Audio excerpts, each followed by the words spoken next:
Well, good morning, my friends. How are you? Good morning, Kiki. Hi, Court K. Hello, Connie. Melbourne girl.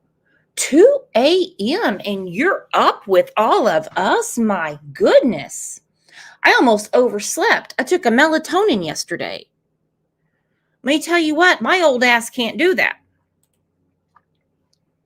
Feel like I've been asleep for 6 weeks at Graceland. I couldn't believe it. DT Driver was calling me this morning, and I'm like, what the hell does he want? And I thought 6:30 was 6:30 last night. That's how much it knocked me out, but that's okay. You're in good hands. Good morning, Angie Gibson. Unsolved, good morning. Hopefully everyone is doing good, and we are almost to the new year. Does anyone have any big plans to ring in the new year? Hang on one second. Hot Mess Express said, I'm jealous melatonin works for you. I can take an elephant's worth and nothing. Really? Yeah. I didn't think it would really hit me that hard, and it was 10 milligrams. Not that I give medical advice around here. I'm not asking anyone to take melatonin. You know, if you want medical advice, you have to go over to Day Day's channel.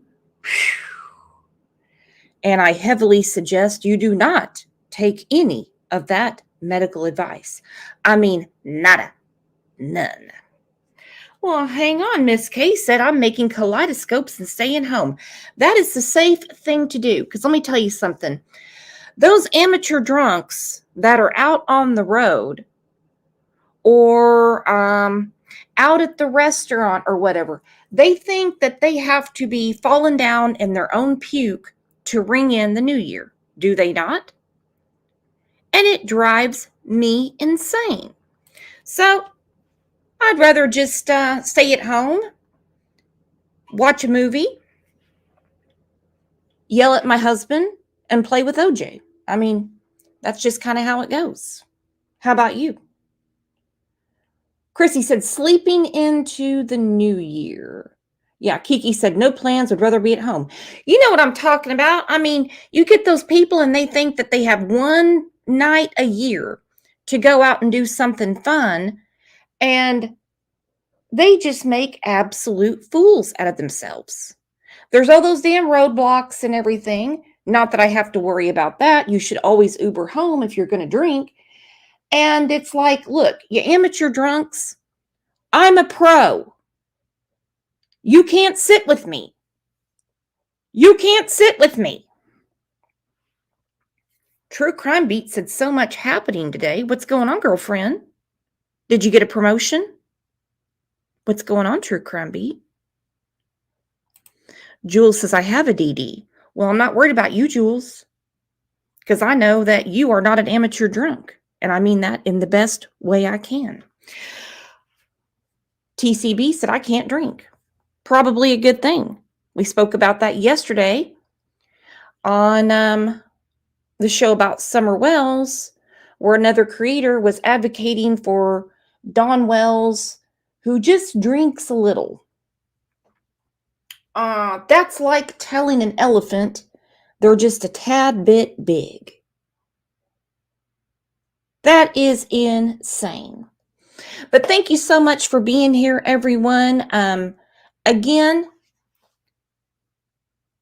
it is case in point that you're always here for the right reasons. Cotton candy boobs. Girlfriend, what is up? A lot of people don't know this. Cotton candy boobs and I go back a long way. Do we not, girlfriend? I think we've been together since the Sophie Long days. Several of you.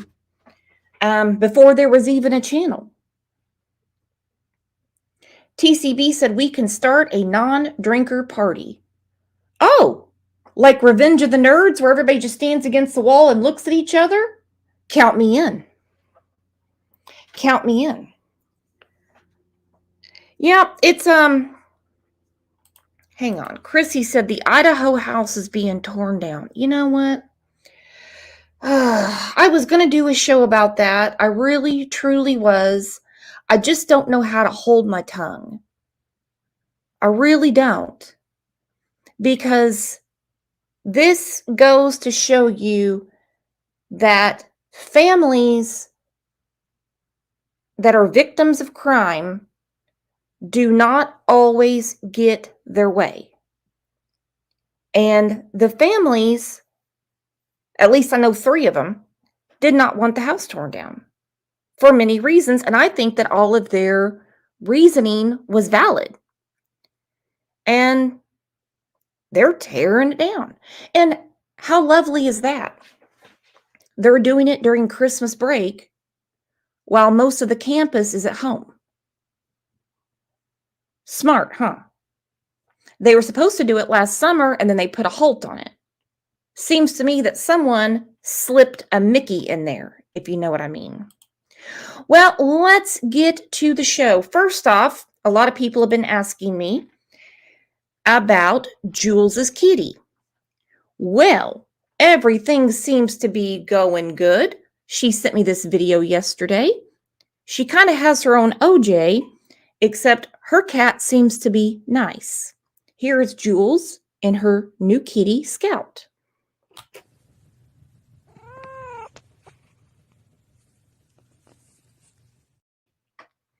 Is that not adorable? It's a short clip. I'm going to play it again.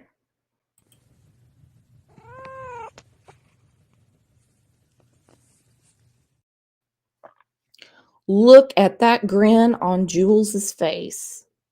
Is that not so sweet? You know, she's been really wanting a kitty, and she goes, they're just so soft and cuddly, and they're so sweet.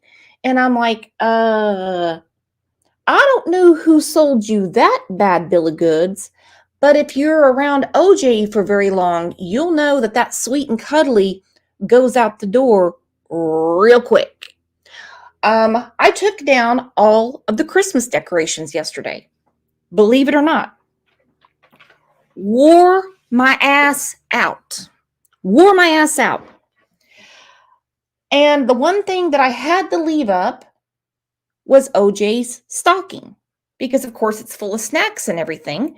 So we have a new trick. He goes to his stocking and he scratches at it to get a snack.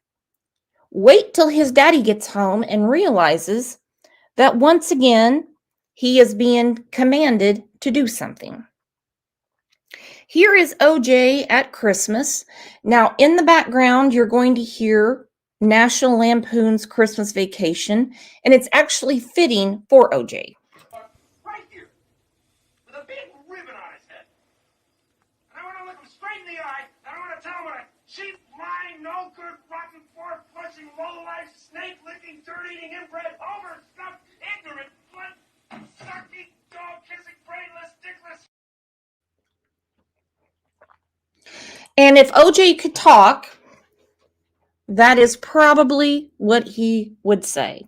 Emily said they train us. Yes, they do. Yep. Linda said spoiled OJ.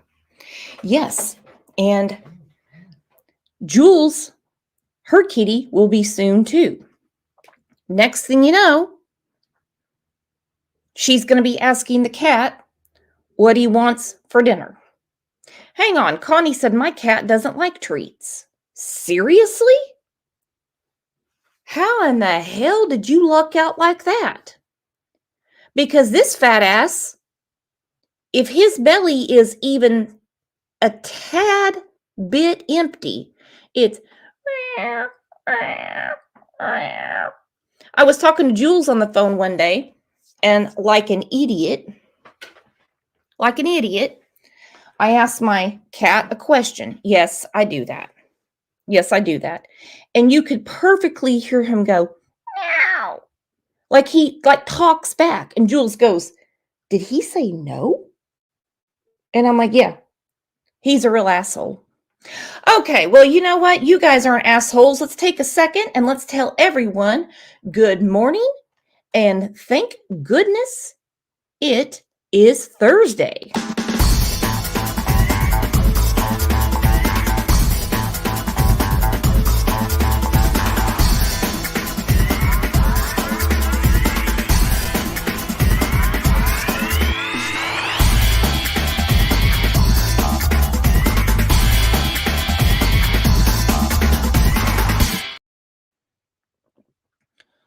Hold on one second. Good morning, Bob. Good morning, Dawn. Sparrow said, my cat only gets tuna juice as an occasional snack. I also talk to my cat. Does your cat talk back? Hang on. Hey, Jude says, I'm a grandma. What? Jude? Congratulations! Oh my gosh, everyone! Jude is a grandma. Let's give Jude some love.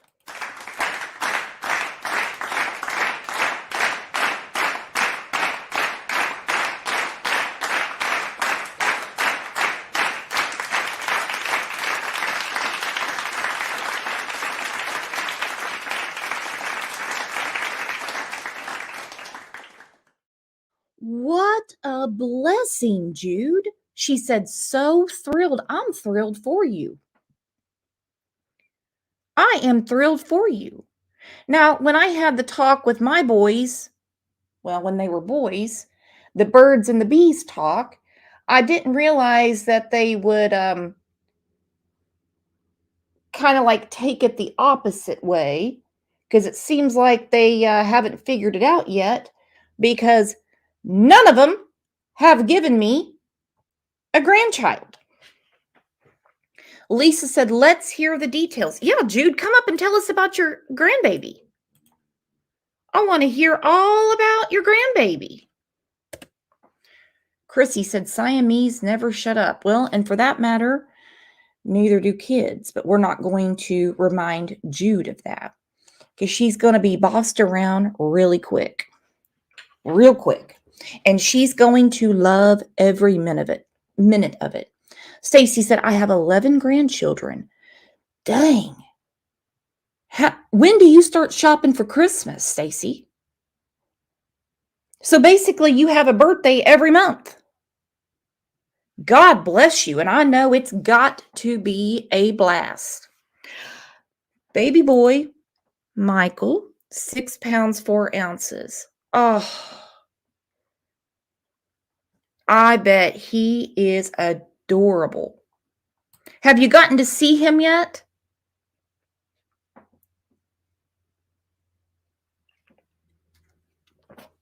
I know how these, younger parents are about germs and stuff. When my kids were born, you could just hand them to anybody. They could cough on them, wipe their nose, and, part their hair. Didn't really think about things back then. But now, the young parents are like, if you have been sick anytime in the last 5 years, you cannot come around the baby. And I'm like, they got to be around germs to get over germs. But you know how it is. All right, let's get to the comments from the last show.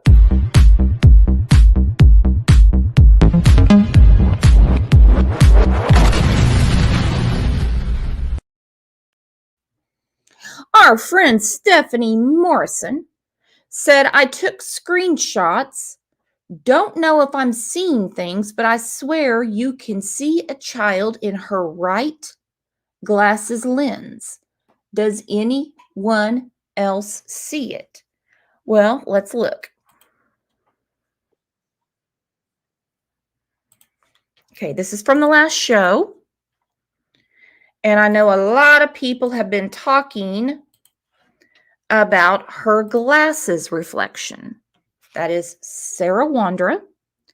Now, I thought what I was seeing in the reflection of her glasses, it looked to me like it was old Brandon standing in the doorway. Now that I look again, do you see a reflection of a child? Or am I seeing things? I'm going to leave that on the screen while you guys look at it. Courtney Kuykendall said, I'm about an hour from Snyder. It's a podunk town, and half of it probably doesn't have paved streets. Now, this is something we have talked about a lot, and that is them getting stuck in the mud in Snyder, Texas. And I said, how the hell do you get stuck in the mud? Well, Court K set it up for us, and she was like, it's a podunk town, and half it probably doesn't have paved streets. All right, well, I get that part. I think what really is perplexing as to why two people that are donkey dick broke went down to Texas to rescue a dog. And I still don't think there was a dog. T.H. Harrison said, someone is going to rat out the others. So if I was involved or knew anything, I would go to the police first before the others blame it on you.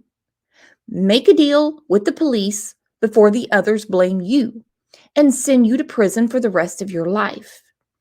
If you know who hurt that poor boy, go to the police and make a deal with them before the others blame the whole thing on you, because you know that's what's going to happen. It always happens. I know you are scared, but if you go to the police first and make a deal with them, you won't spend the rest of your life in prison. You'll get off easy, considering what you're involved in, while the others spend their lives in prison. But you have to do the right thing. Stop being scared, and once you talk to the police, it will be like a weight is lifted off of you. You will feel better about yourself.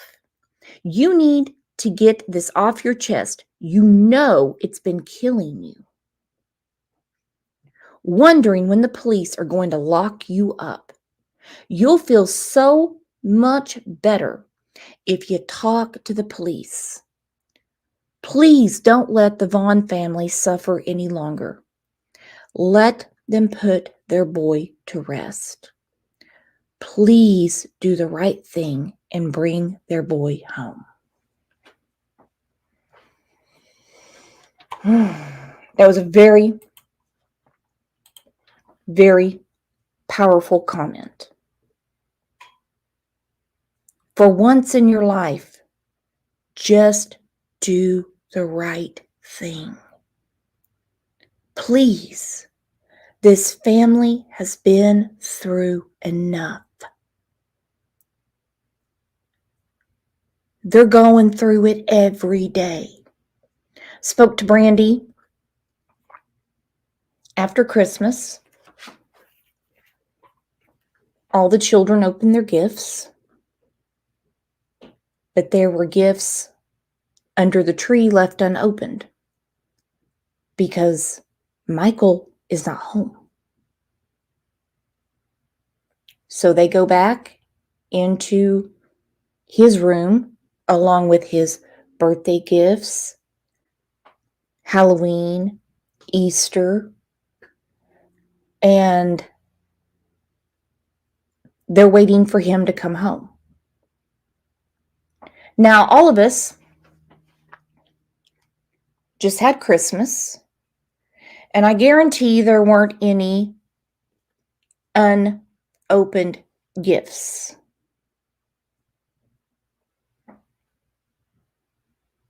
And it is beyond sad that you open everything up, but then you have gifts sitting there, wrapped up, bows, tags on them. But little Michael was not there to open his gifts. I go back to what Brandy has said many times. How dare you? How could you? How could you do this to this beautiful, beautiful little boy and to his family. This is a nationwide search. How long until you all turn on each other? Because it hasn't happened yet that I know of. We know there's a grand jury that's still out. But how could you? This is from our friend Kat, who is at work today. She has, well, when she had time, she's been super, super busy. She did amazing work bringing out awareness for little Michael Vaughn. Look at this with me and give our friend Kat a big shout out.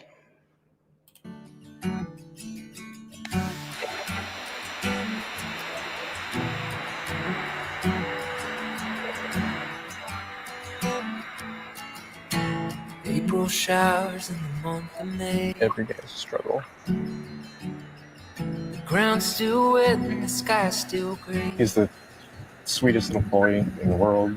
But you're still shining. He's always trying to help.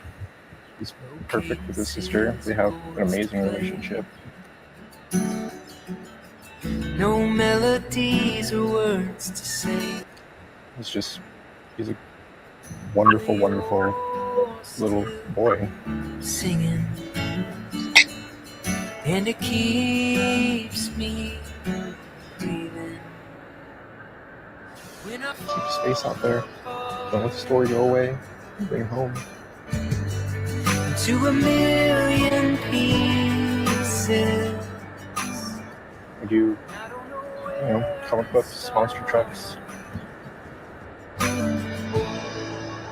Put me back together. Hope that, somebody finally sees one of these, or somebody finally gets the courage to come forward and give that tip that leads us to him, or maybe the person that has him, drop him off at a hospital or a police station, or let him come back home.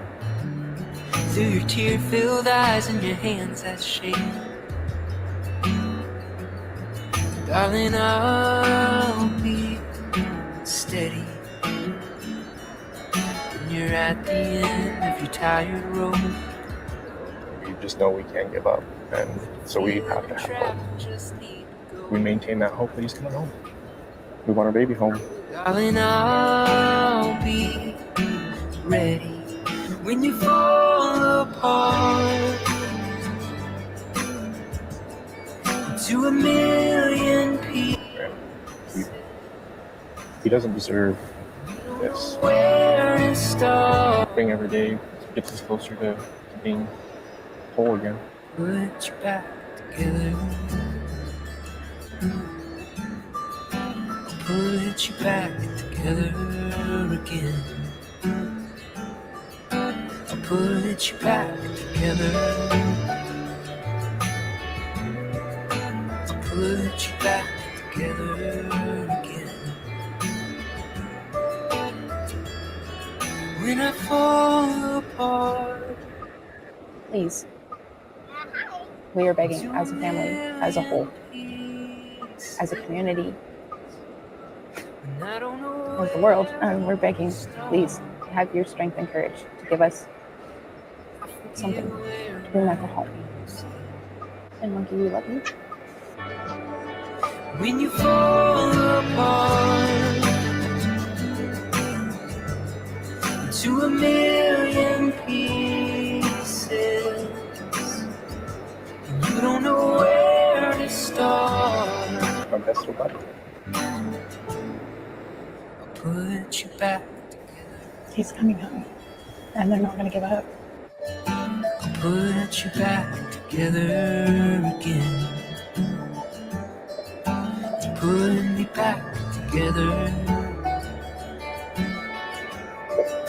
To put me back together again.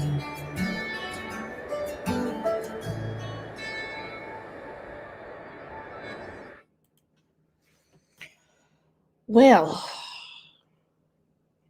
if that doesn't make you want to bawl your eyes out, I don't know what does. Our girl Holly, who just had a birthday yesterday, said, Brandon, you were a little boy once. You have to grow up. Please tell the truth. And also, Brandon, if you forgot, you dipshit, you're a daddy as well. Could you imagine going door to door, wearing your feet to the bone, losing tons of weight, not being able to sleep, not being able to eat, looking for your little one? But you sit back and you don't do anything about, well, what you hold the keys to. You could end this for the Vaughn family today, but you choose not to. Why? Because your freedom is more important than Michael's life? Where is he, Brandon? Where is he? I'm going to say this, Brandon, I think out of all four of you, I think you actually have some ounce of goodness in you. Hell, your mama advocates for you. She says you're a good boy. You're a good boy. But I mean, there's a lot of enablers in this situation. I mean, there's a ton. One is Sarah's mama. JLR did this video. Thank you, Don. Monkey needs to come home. You are exactly right. JLR had some things to say about Sarah and her mama. He has done a lot of investigative coverage on the case of Michael Vaughn. He's dug a lot of stuff out. He's gotten the suspects to talk. True Crime Beat said someone's son was stolen. You had no right. You had no right. Lee Riches Investigates. I am covering the Michael Vaughn case out of Fruitland, Idaho. Michael Vaughn, 6-year-old child, has been missing since July 27th, 2021. Where is Michael Vaughn? Now, authorities in Fruitland, they just arrested the other day a female by the name of Sarah Wandra, a neighbor that lives near the home of. Okay, Sarah was arrested. Sarah is in jail. I'm sorry, Sarah still is in jail. Sarah was arrested. Sarah still is in jail, but not for charges relating to Michael Vaughn. Those charges were dropped without prejudice, meaning they can pick them up anytime. She's going to be there for quite a while. Now, Stacy has served his time for what he did, but again, not relating to Michael Vaughn. The grand jury is still out.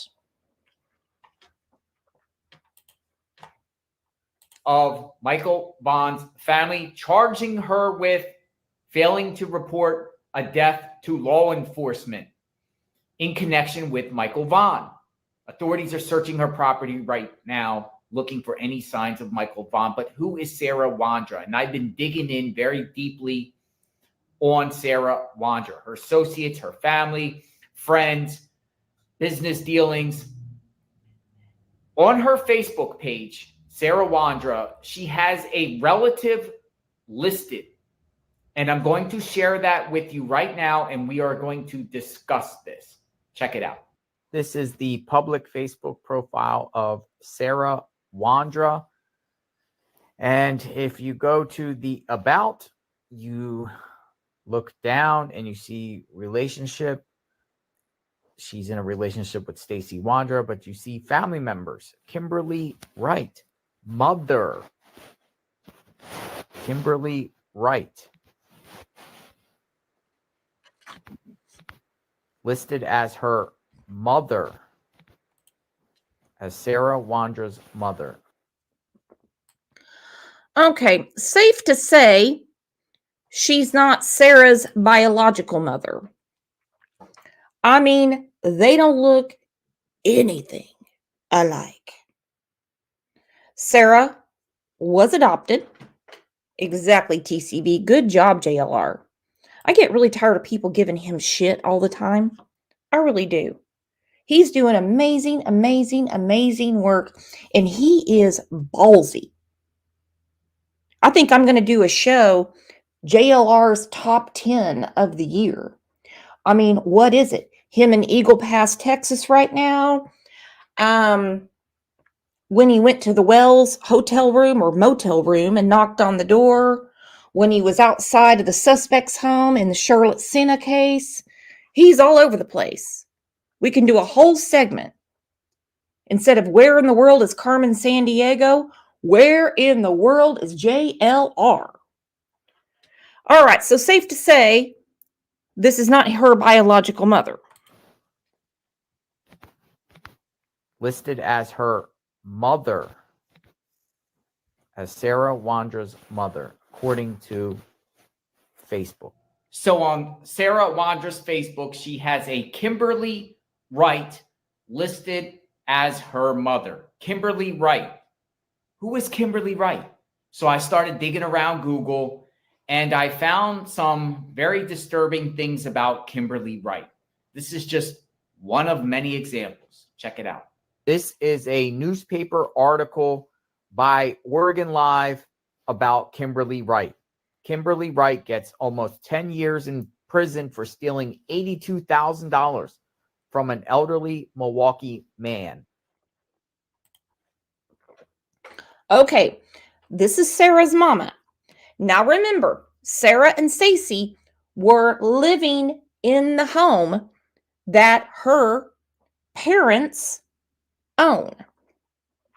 As you see, in 2011, Kimberly Wright, her mom, gets almost 10 years in prison for stealing $82,000 from an elderly Milwaukee man. Are you kidding me?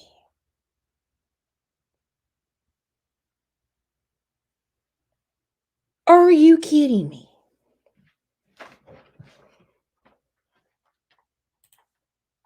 Published in July 2011. Kimberly Wright, seen right here. This woman here is on Sarah Wandra's Facebook profile as being Sarah Wandra's mother. A Clackamas County judge, unswayed by Kimberly D. Wright's history of drug addiction and mental problems, sentenced her to Monday to almost 10 years in prison for scamming an elderly Milwaukee man out of $82,000. Circuit Judge Kathy Steele found Wright guilty in March of several counts of first-degree theft. Wright, 46, of Wamick in Wasco County, victimized Homer D. Weber, 84, an old family friend who was confused to trusting and suffers from failing memory. Weber's home is now mortgaged to the hilt due to Wright's actions, said prosecutor Sarah Dumont. Wright has a history of drug use, taking advantage of people, and avoiding responsibility for her behavior. Kelly Weber, the victim's daughter-in-law, called Wright a vicious monster and a self-serving predator who preyed. A vicious monster and a self-serving predator. She created situations to gain his sympathy and then manipulated and confused him, testing his memory to determine how easily she could steal from him without detection. $82,000. $82,000. I have a feeling there might be a little bit of drugs involved. Preys on the vulnerable. She created situations to gain his sympathy and then manipulated and confused him, testing his memory to determine how easy she could steal from him without detection. Wright made a brief statement that bordered on unintelligible because she was crying.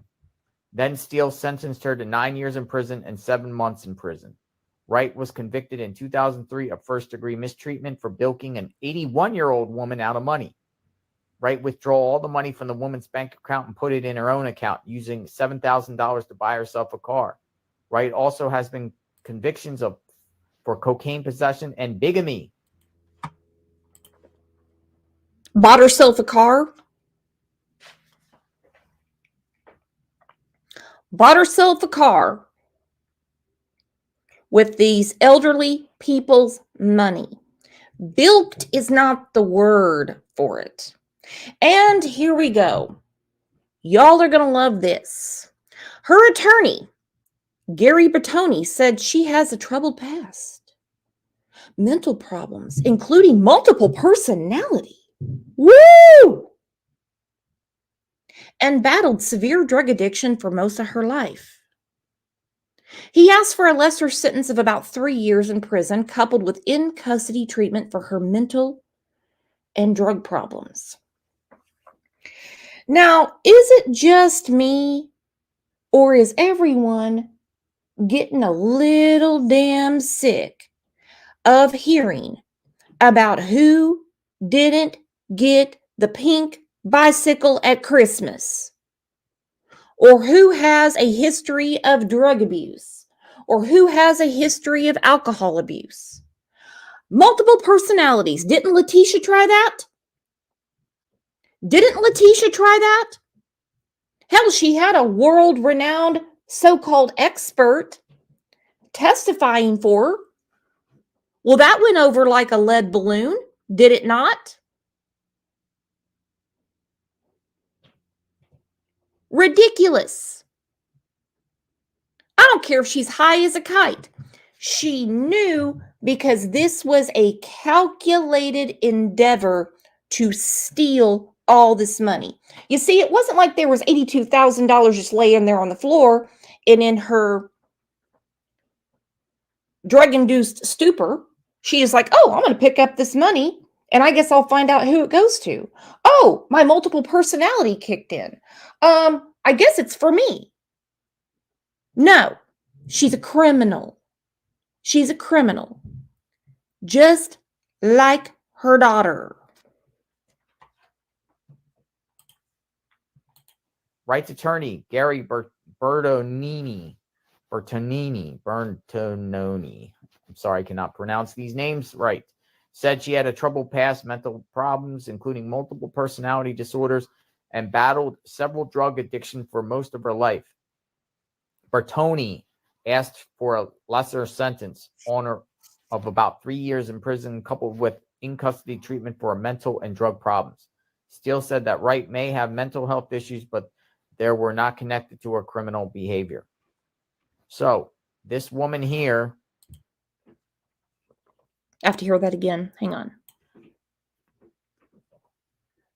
Problems, including multiple personality disorders, and battled several drug addiction for most of her life.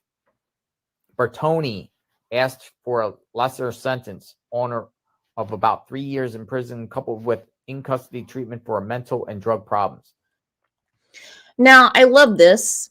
Steele said that Wright may have mental health issues, but they're not connected to the criminal behavior. They're not.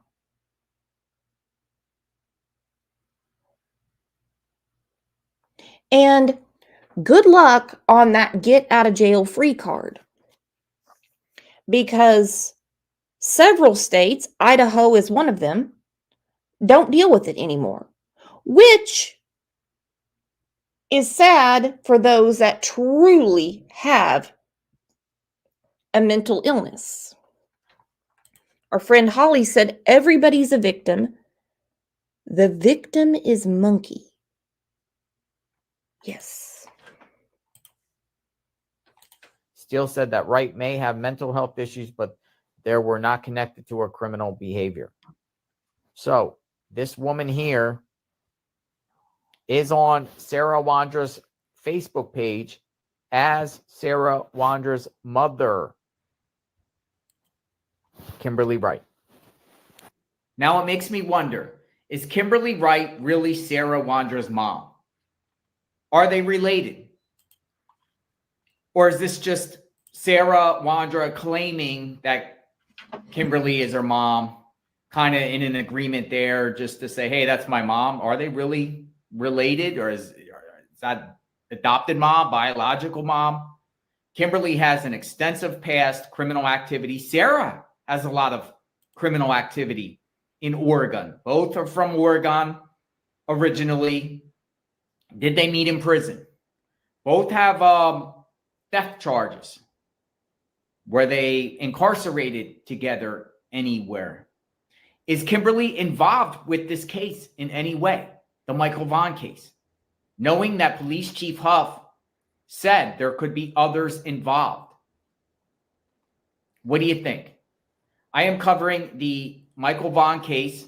Just wanted to share some insight about a potential family member of Sarah that has a bad history.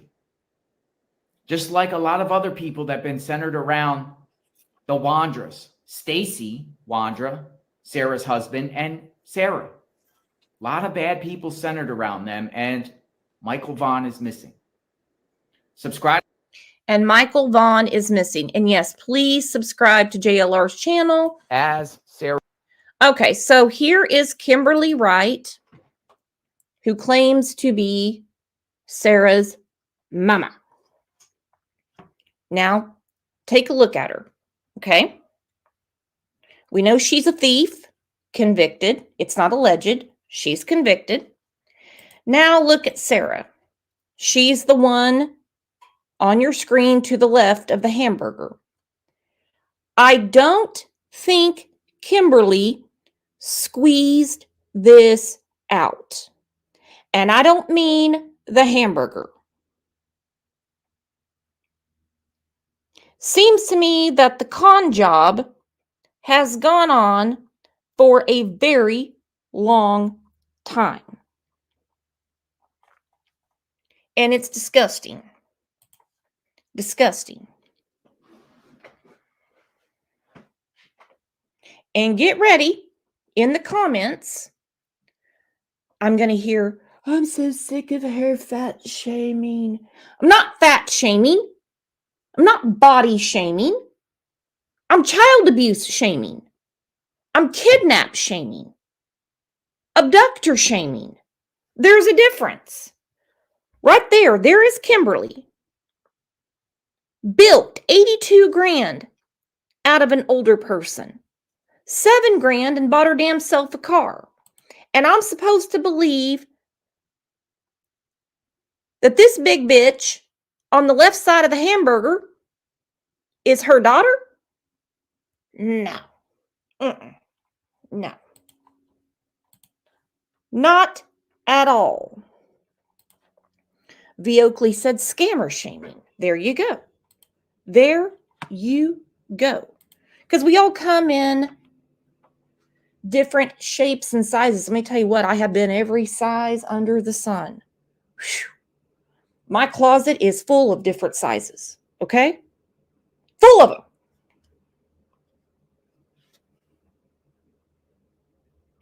But I am kidnap shaming.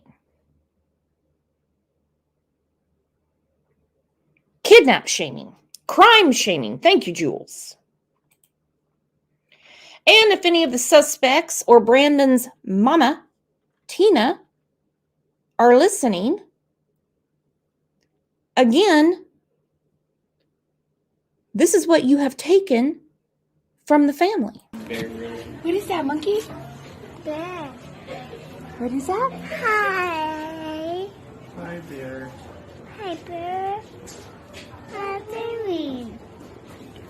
All right, where'd he go? Oh, he went back the other way. Hi, Hi, bear. He's at the zoo waving at the bears. Hi, bear. Hi, bear. Hi, bear. Now, I understand that some people are saying that the case was not handled correctly from the get-go, and that Chief Huff is a weak chief that handed everything over to the FBI because he couldn't handle it. No.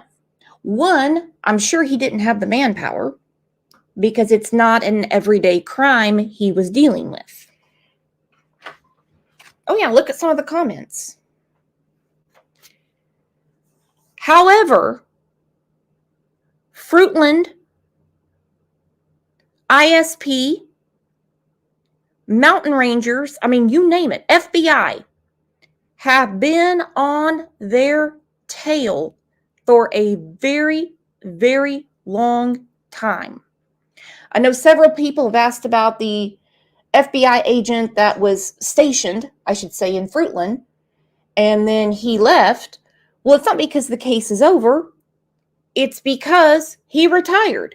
And then they put another FBI agent in here. You see, this is what a good chief does. If I have a flat tire, guess what I'm going to do? I'm going to call AAA. You know why? Because my dumb ass doesn't know how to change a tire. There is nothing wrong with getting outside help, and it should be done more and more. Chief Huff is an amazing chief, and the outreach that law enforcement in the community has given to this family is remarkable. Danger child alert went out at 8:20 p.m.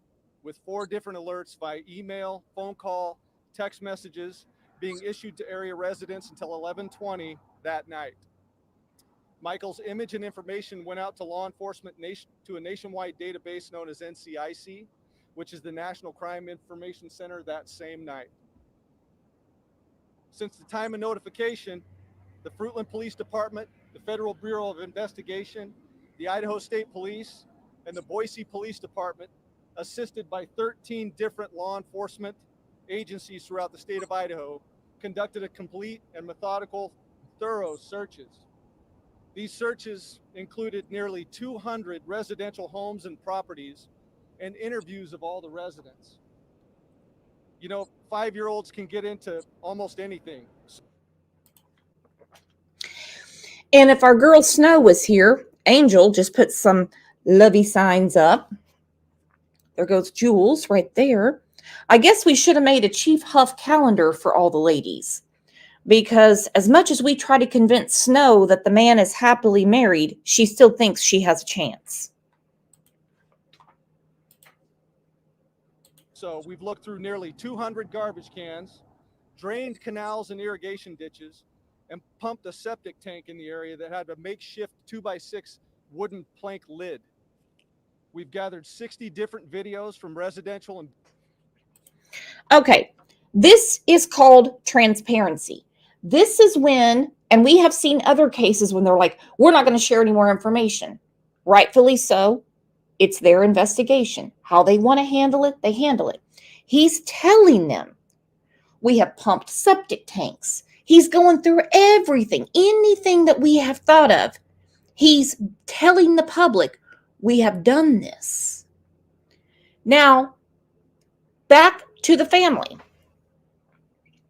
Imagine being Tyler and Brandy. Granddad, sister, brother. Well, little sister wouldn't know what was going on at the time. And they're searching septic tanks. Again, think about your Christmas tree with 6 or 7 presents under it unwrapped. Oh, Christina. Girl, my Idaho Cowboys and DA Mike Allen too. Woo! Christina Alaska. My goodness. I'm going to make her a Mike Allen calendar. She loves her some Mike Allen. Business security cameras, and we're combing through that data as we speak. To date, we've received 163 tips. All have been assigned to investigators for follow-up, and many have already been cleared. Others are being worked on as we speak. We've conservatively estimated the number of man-hours from law enforcement agencies to be in the range of 2,500 man-hours, and that doesn't include our EMS, search and rescue partners, or the hours put in by the volunteers from our community. I got to tell you, I've never seen a police presence like this, and on behalf of Michael's family and the citizens of the city of Fruitland, I sincerely extend our thanks to the chiefs and sheriffs who have came to our aid, providing manpower and resources over the last week and certainly in the weeks to come. I would also like to extend my heartfelt appreciation to our friends and residents in the primary search area of Southwest 8th, Southwest 9th, Crestview Subdivision, Hidden Meadows Subdivision, and Three Rivers Way Subdivision. They have always been focused on that area. Always been focused on that area. And for good reason. Because knowing what we know now, they were already on it. In October of 2021, they said this is an abduction. There was a press conference in November of 2021 and another article that went out that says every day that goes by, it is increasingly more evident that this is a stranger abduction. Stranger abduction. Oh, we got trouble knocking at the door. Guess who's coming up to see us, everyone? You want to take a guess? Take a wild guess. Who's coming up to visit with us? It's the one and only our friend Kat. Kat! Hey, I'm here. Sorry I'm late. Oh, honey buns, you didn't do anything wrong. Now, we went through your video. Lisa said, Trev. No, Trev's at a basketball tournament. Sorry, you have to put up with me today. But hey, I'm a bit more sober than the last time I was on your show, and I apologise. Oh, that was a blast. Are you kidding me? Time got away from me, and I was like, Dad, gummit, I got 30 minutes to wash, take a horse bath and get ready. Did you have a nice Christmas, though? I did. How about you, kitty cat? Yeah, I've been pretty ill, so I got through the day, saw my family and stuff, and yeah, I'm all right now, recovering. Well, how's that sparkly white ovary doing? I polish it every day and hang it on my mantelpiece. Oh, really? No, not really. Who's helping with that? There's some things that you need to tell me. I can't even believe I said that out loud on the show, so I'm so sorry. Oh gosh, I was dying laughing. We still are going to do the dating game for Suds. So what do you think about some of these comments and some of the people that just won't go away and still say that law enforcement has it all wrong? It's not an abduction. Tyler and Brandy had to have done something in a very, very short window of time. I can't even tell you how mad it makes me, Brooks. Like, I literally can't. It's just insane that the same people that are saying that Brandy and Tyler did this macabre thing within a real short period of time have got no answers of what the same people that have no answers of what Don and Candace were doing for 3.5 hours on the day that Summer went missing. But, it's ignorance. It's just plain and simple ignorance. What a good point. These people can use their crazy ass imaginations to fill in 3.5, 4 hours of a timeline that really doesn't exist for the disappearance of Summer Wells. But the 18, 19, 20 minutes in the timeline of Michael Vaughn, they can make Tyler and Brandy be like basically Batman and Catwoman. Right. And actually, yesterday on your show, you had a really good comment that you read out, and it was something like, if you accept one version of a story, then you have to explain all the other stories. Mhm. Do you remember that comment that you had yesterday on the show? Absolutely. And the thing is, these people, they can't explain. They can understand a timeline, but they can't explain the rest of it. So the same people that are saying that Brandy and Tyler had something to do with Monkey, they don't even accept the first version. There's no other versions of that story, but Candace and Don have 100 versions, and they'll try and explain every single one of them, even though they all contradict each other. I'm not comparing cases at all. I just think these are the same people all the time. We're comparing people and their Right. ignorance. Double standards and ignorance. And I don't get it. No, I don't get it, but I think that a lot of it is for their own benefit, for their own self-satisfaction, you know, their own kind of glorification, if you like. They have no real interest in Monkey's case or Summer's case, to be honest. They just want all of the infamy, if you like, of being the one that sits up there and has to be obtuse every single night, and people pay to watch it or whatever. Well, I mean, one, and that is Eve. I don't know her channel name, so forgive me. She's not going to get off of Brandy and Tyler, even though the police have said over and over and over and over, this is an abduction. There are 4 suspects. There could possibly be more. I mean, anything you have thought of, we have done. I mean, if you listen to this was very, very early on, Kat, way before I came into the case, because you're the one that told me about Michael Vaughn.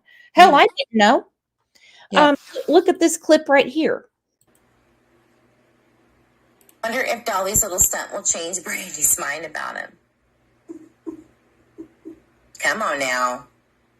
Brandy's only looking for the next big thing to help her out for the moment. She don't care about long-term goals. Or she'd find her son by now. Or maybe that's the point. Wonder if it was up to Brandy to find her son, it would have been done July 27th, 2021. When I think of all the times that Brandy had to be held back because she would walk until her feet bled, she would be laying prostrate on the ground, screaming and crying for her son. You know, how can you, even as a human, with even an ounce of decency, how can you not think that was, you know, the sign of a desperate, grieving mother? You know, what does Eve do? She just sits there with her mouth open, listening to her spirit box tell her what day it is. Any of these people, they don't have an ounce of compassion or empathy in their whole entire body that they could say that Brandy acted in any way other than a desperate, grieving mother. You know, I don't understand it. It breaks my heart as well, because I know what Brandy's going. Well, I don't, know from first-hand experience, but I know from knowing Brandy what she's going through and all the heartache and pain and everything that the whole family has been put through. And she can sit there flapping her gums about, and she'd have found her son by now. Yeah, well, Eve, I really hope that nothing ever happens to your child, that you have to go through even a microcosm of what Brandy and Tyler have been through, because honestly, it's pure evil as far as I'm concerned. She said, or maybe that's the point. Or she would have found her son by now. For fuck's sake. You've got to be kidding me. Now, you're an amazing creator. We have Holly in here, who's an amazing creator. I'm I would call myself about a 6%er. Behave. Do we ever admit to being wrong? Do we ever eat crow and say, well, I was wrong about that, but you know what? I don't wear a badge. I don't have the evidence. How many times have you heard me say, well, I stepped in that pile? Oh, a lot of times. And you're not alone in that either. I think you have to be humble, and you have to be prepared to admit when you're wrong. And the problem is, a lot of people just will not lose face. It doesn't matter what evidence smacks them in the face, what realities come to bear. There's still people saying that Letitia is innocent.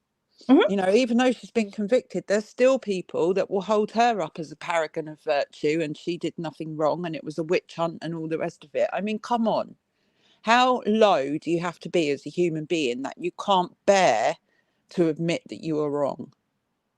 So actually, yeah, I have heard you say it. And do you know what? I think it makes you a real decent person to be able to say it. You're allowed to have an opinion. You're allowed to say what you think. You're allowed to, freedom of speech. But then again, if you're proved wrong, don't be too high and mighty to admit it. Just be humble and say, you know what, I was wrong. It's not the end of the world. People respect you a hell of a lot more when you have to admit that you were wrong about something. Yeah. If I was right all the time, I'd be making quilts. Absolutely.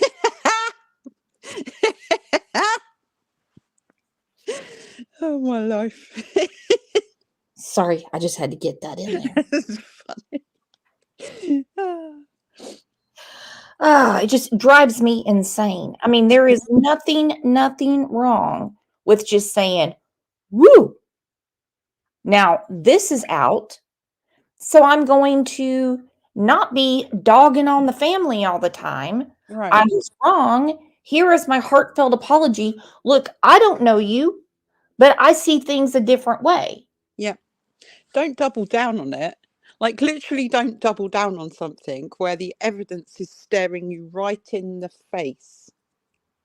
You can see it with your own eyes. You can hear it with your own ears, but you're still going to sit there and say, and I think Natalia had something to do with it because that's what my spirit box told me. What spirit box? An empty Amazon box? The Amazon app that you can download that tells you, makes fake voices up and stuff, and people pay to listen to it. I mean, come on. I think some of these people, like Levi said, they want conflict for monetary gain. Right. We see it in the Summer Wells case with David. Yeah. I mean, anything she can do just to be damn nasty, she will. Right, exactly. That's what I said earlier. It's not about the victim. It's not about the case. It's about themselves and making a name for themselves. Even if it means that they're completely bloody minded and stone-faced and stone-hearted and look like a complete pile of trash, as long as people are talking about them and watching them and they're making money from that, they're not going to stop being obtuse idiots. No, not at all. And this attack on Chief Huff, FBI, all of the agencies involved, defunct dogs, get real. Get real. They were on it from the beginning. I think the first show that we did for Michael Vaughn, you were on, and I think Navalis came on. Yeah. And we said, listen, if the police say this is a stranger abduction, then it's a stranger abduction. Right. You're not helping anything by trying to twist your own narrative for drama. Because we have to, we know that there are some people that when they follow true crime, they want to see a good old fashioned dragon, Right. They want to see the family torn down, ripped up, and many times they deserve it 10 times over. Right. There's definitely cases where that is completely and utterly justified, but it's not the cases where the police and the FBI and the chief have already said the longer this goes on, the chances of it being an abduction grow more likely, and we are not looking at the parents as persons of interest at all. Like, they're not the cases where you drag the parents. The cases where you drag the parents are the cases where the evidence lies that those parents actually had something to do with what happened to their child. Like, for example, Letitia Stouch, who's already been convicted. But you have these freaks out there saying, well, I think it's because of domestic violence. I don't care if old Al had her chained in the basement and was only feeding her applesauce once a month. Mm-hmm. She had no right or business to do the unthinkable, horrible thing that she did to Gannon. Absolutely not. You know, there's no In excuse. this case, I don't want to hear about the drugs, the dog, the mental illness. They feel bad about their weight. I don't want to hear any of it. Right. They took a little boy from his family. Mm-hmm. You can't psychology that away. Mm-hmm. But, you know, I don't understand people that have always got to stand up for the suspects either. You know, the people that are always going to stand up and say, oh, no, we must protect them because, you know, it's not for us to decide if they did X, Y, and Z or not. Like in this case, in Michael's case, the police have already named the suspects. They've named them. They've put their faces out there. And that's 4 of them. The 4 people that we know about that they've like let on about. Mm-hmm. In the Summer Wells case, everyone is still a suspect. There are multiple players in the drama. Yep. They haven't named anyone, but it can be inferred that the main players in the drama and everyone still being a suspect does not infer that there are people outside of the family that are involved, does it? Not at all. Not at all. You have a timeline in Summer's case, it makes no sense. You have a timeline in Harmony's case that, as it's all coming out, makes more sense, but it's beyond damn disturbing. Right. Michael, we're talking about a short period of time with a little boy that was playing outside. Right. But yet Brandy and Tyler are horrible parents because, God forbid, they let their child get fresh air. Right. Have you ever heard Tyler or Brandy tell people that they are Ward and June Cleaver? Drink your milk, Beeve. No. But they're damn sure not abusive parents. Right. They are damn sure not neglectful parents. And they certainly didn't do one damn thing to bring this heinous act into their home. It's got to kind of make you think about the people that hate law enforcement or disbelieve law enforcement so much. Like, for example, what people disbelieve in, that Chief Huff has put the names of 4 suspects out there and the pictures and everything else, still want to believe that Brandy and Tyler were involved. Why are they so afraid of what law enforcement does? Why do they, what reason do they have to be skeptical of people like Chief Huff? That's what I want to know.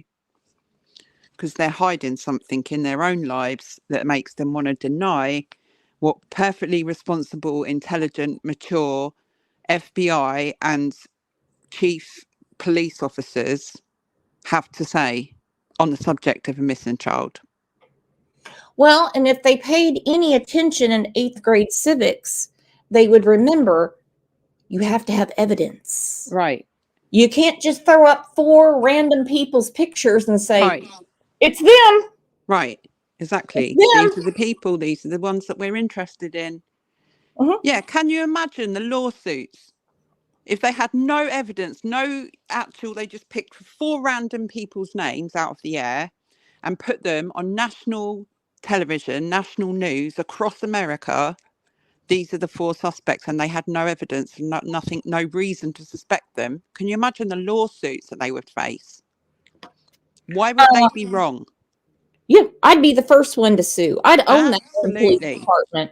I'd have Chief Huff mowing my goddamn yard every day. Right. If somebody threw my picture up with no evidence. Right. But you don't see any of those 4 suspects actually coming forward saying, hey, you know what? We're going to sue you because you have no evidence. They're all running scared. Well, 2 of them are in jail, but, you know, one of them was in a federal prison. But Well, the other 2... Only one's in jail now, Sarah. Stacy's out. Oh, he's out, okay. Brandon, but, I mean, they're not rushing forward to say, clear my name. I'm not involved. Clear my name, are they? Where are they? No. I don't hear their voices. They're not talking to the local news saying, I've got to set this straight. I mean, like Cesar Garrudo, I'm not done with him. He's in jail still, and he will be for a long time for lewd conduct Right. with a minor. I remember when that name came out, and I contacted Fruitland PD because his name was being bandied about as the guy from the photo, the CCTV photo, and he seems to have gone off the radar. I mean, all right, he's in jail for that, but I mean, his name doesn't seem to have been put out there much, and I just think that he's more involved than what we know. Personally, that's my personal opinion. I wouldn't be surprised if he wasn't the entire ringleader of it all. Had to come from somewhere, didn't it? And I totally I smell what the prosecutor's stepping in when he says the complexities of this case. Right. Now, let me ask you, you're in the hot seat. Do you think that law enforcement, with the complexities of this case and the crackpots that are calling the tip line, do you think they have done a good job? Oh, what, the law enforcement? Oh, yeah. Yeah, is that who you're talking I about? think they've done an amazing job. Oh, absolutely. And I think they've done an amazing job. I don't know whether obviously Brandy can speak for herself, but personally, from an outsider's point of view, it seems like they've done absolutely everything they can. They've come out, they've given regular updates, they've been in contact with Brandy and Tyler a lot.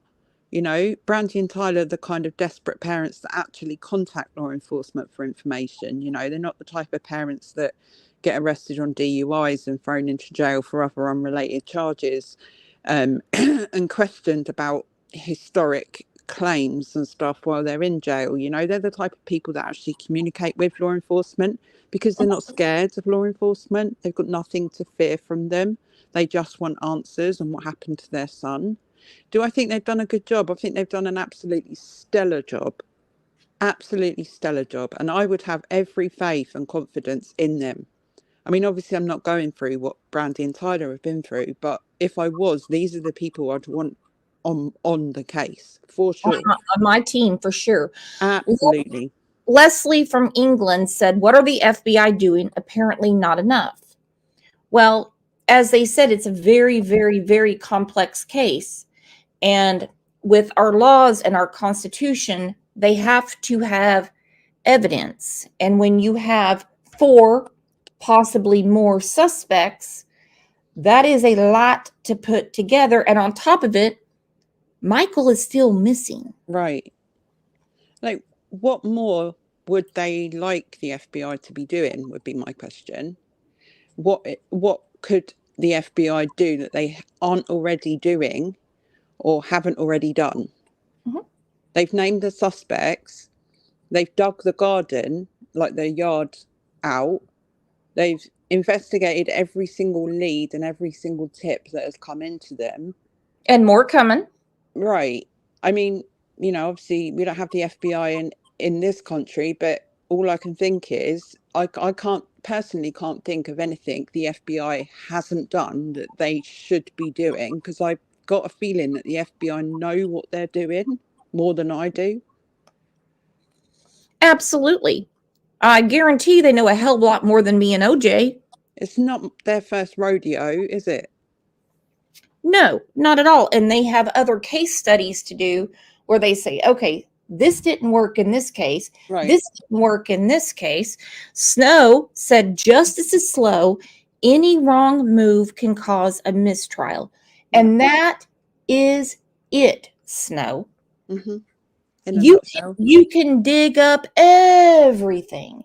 And then you take it to court and you've got some greasy ass defense attorney that throws a bunch of stuff out, and guess what you're left with? Nothing. Mm-hmm. Nothing. And then you've completely failed on a case that you've worked so hard on since day one to solve, and then that fails the victim. And the last thing that they really want to do is fail a victim at the end of the day.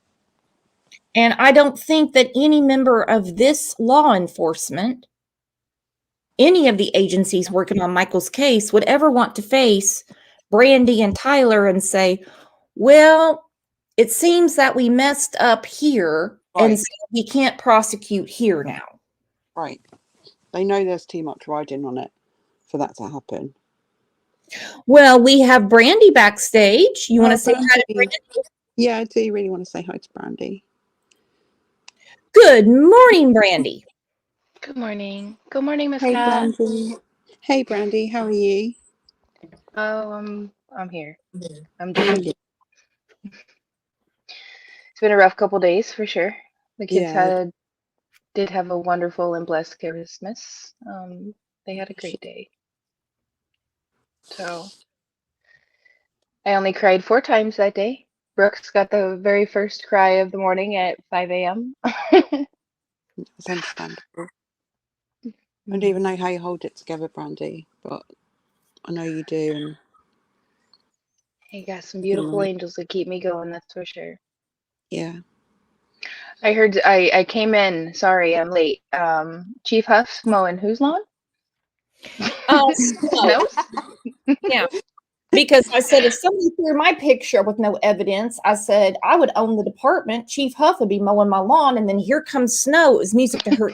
She goes, you can mow my lawn. Yeah, know, they poor wouldn't Chief have Huff just put probably that does. out there for Poor nothing. Chief Huff probably does not know that he gets sexually harassed on this channel all the time. Don't worry, I make sure he's very aware of the lovely ladies that are very intrigued by his handsomeness. I promise. Oh, I mean, I'm loving the picture that Brooks has on the, you know, the freeze frame that Brooks has got on the screen right now. I mean, I could just look at that all day. He's a very handsome man, yes. And Yeah, his wife is just Huff. as lovely. Sorry, Snow. Well, Snow would let her watch. Oh, goodness. Wow. Oh. Slim says, can we get a Huff mowing his yard video, please, Brandy? I think Brandy should not be outside of the Chief's house. Yeah, no, that's probably not a good idea. Of him Oh, mowing. did you just see the headlines on that? Good Lord. Yeah, right. Can you Oh, imagine?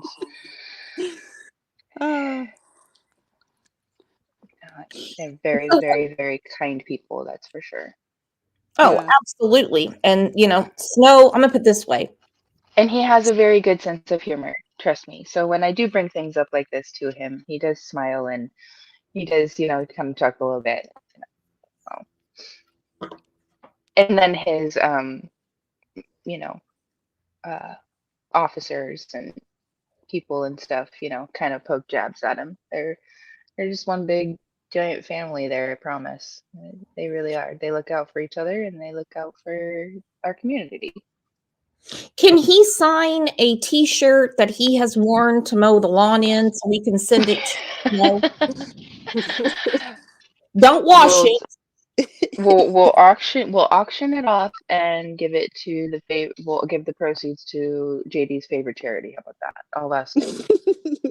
All right. That's a good one. So we're talking about some comments that we've had about you know, law enforcement is not doing enough. Now, if you and Tyler said they're not doing enough, I would be all over that. But you're in constant contact with them. Mm-hmm.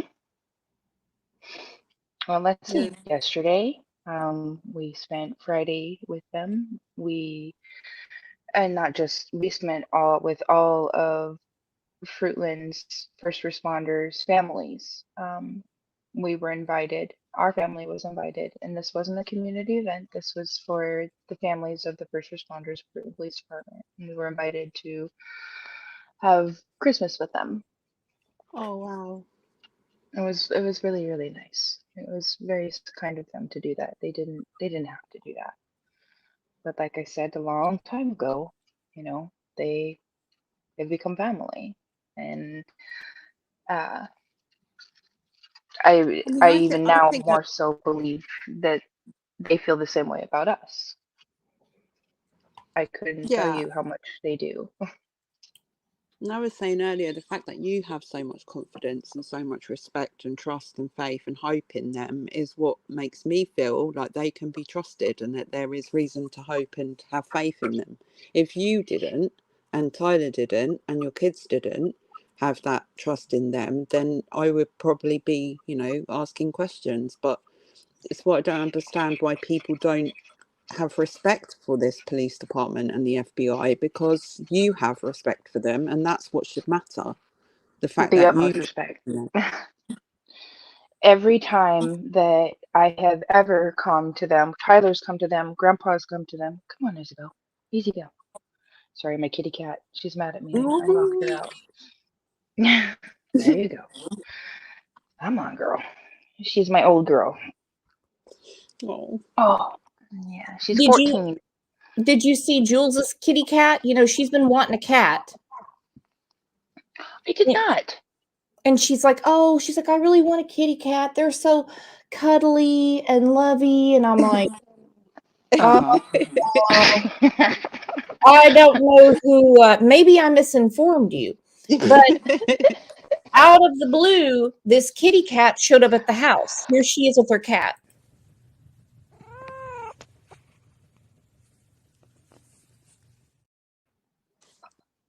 He's on her lap, purring and everything. He looks like OJ. He does look like OJ. He's very cute. I don't have an all black cat anymore. I used to. Isabel, she's Calico, and then Pigeon, he and my cat dog, the one that fights me in my shower, steals my shower, steals my couch. He's big kitty. He's a Silver Point Siamese. Oh, no. We figured out he's not a Silver Quite Point. noisy, aren't they? Siamese cats. Yeah. Kira calls it, or Pidge calls it, trumpeting. They trumpet, and that's what it sounds like a little mini trumpet every time. That's how he talks. So,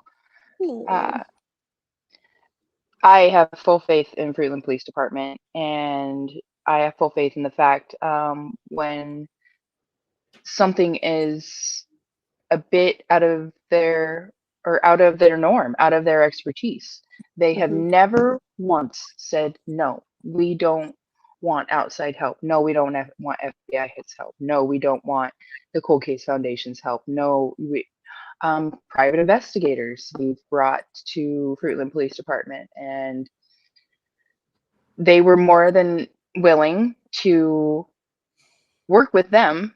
Of course, there's agreements and stuff, they had to NDAs, right? Non-disclosure orders. Yeah. That had to be signed. They were more than open with all of those processes to bring in extra ice to help bring Michael home. They've never once said no. Yeah. So I don't know why I just don't understand why that level of confidence and trust that you have in them isn't shared by people. Not everyone, but some people are just so easily ready to criticize them, and it's like, why? To me, it's like, why would you be so fearful and critical of the trust that somebody who's actually going through something has in this police department? Doesn't make sense to me. I think it's what you were talking about earlier. Go ahead, Brandy. Is because it doesn't fit their narrative. Because right. if they don't want to be wrong, in my opinion. They don't want to be wrong. They don't believe that they're wrong, and even though there's evidence, there's suspects,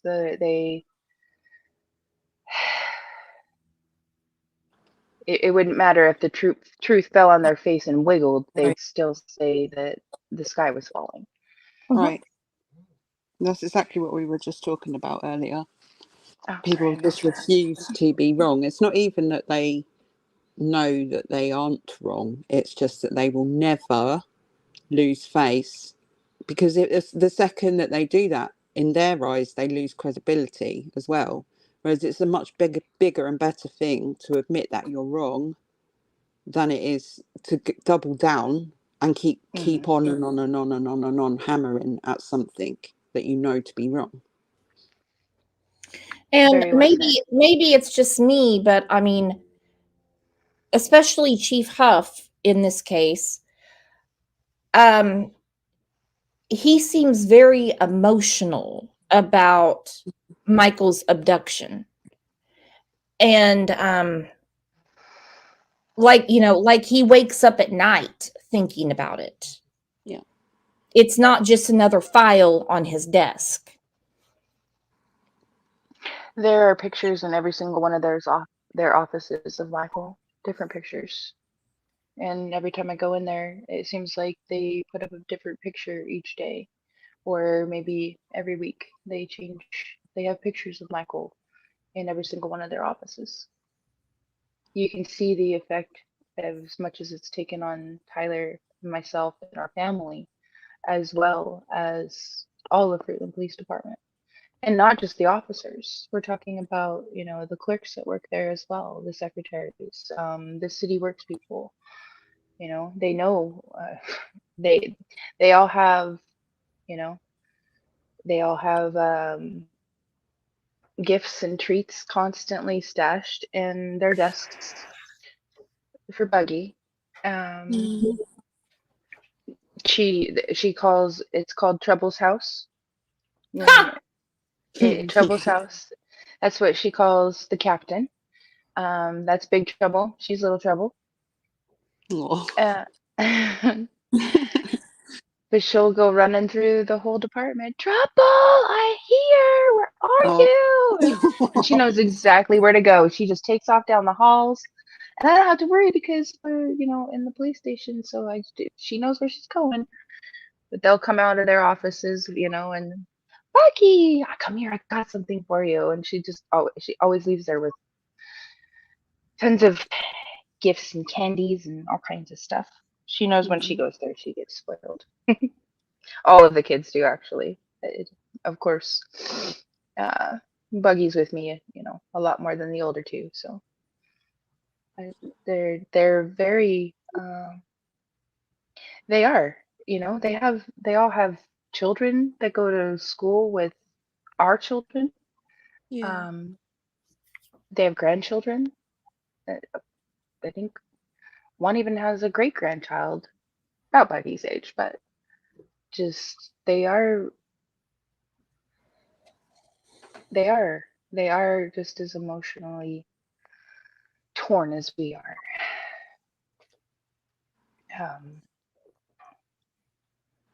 They're an amazing group of people. They really are, and they work so hard.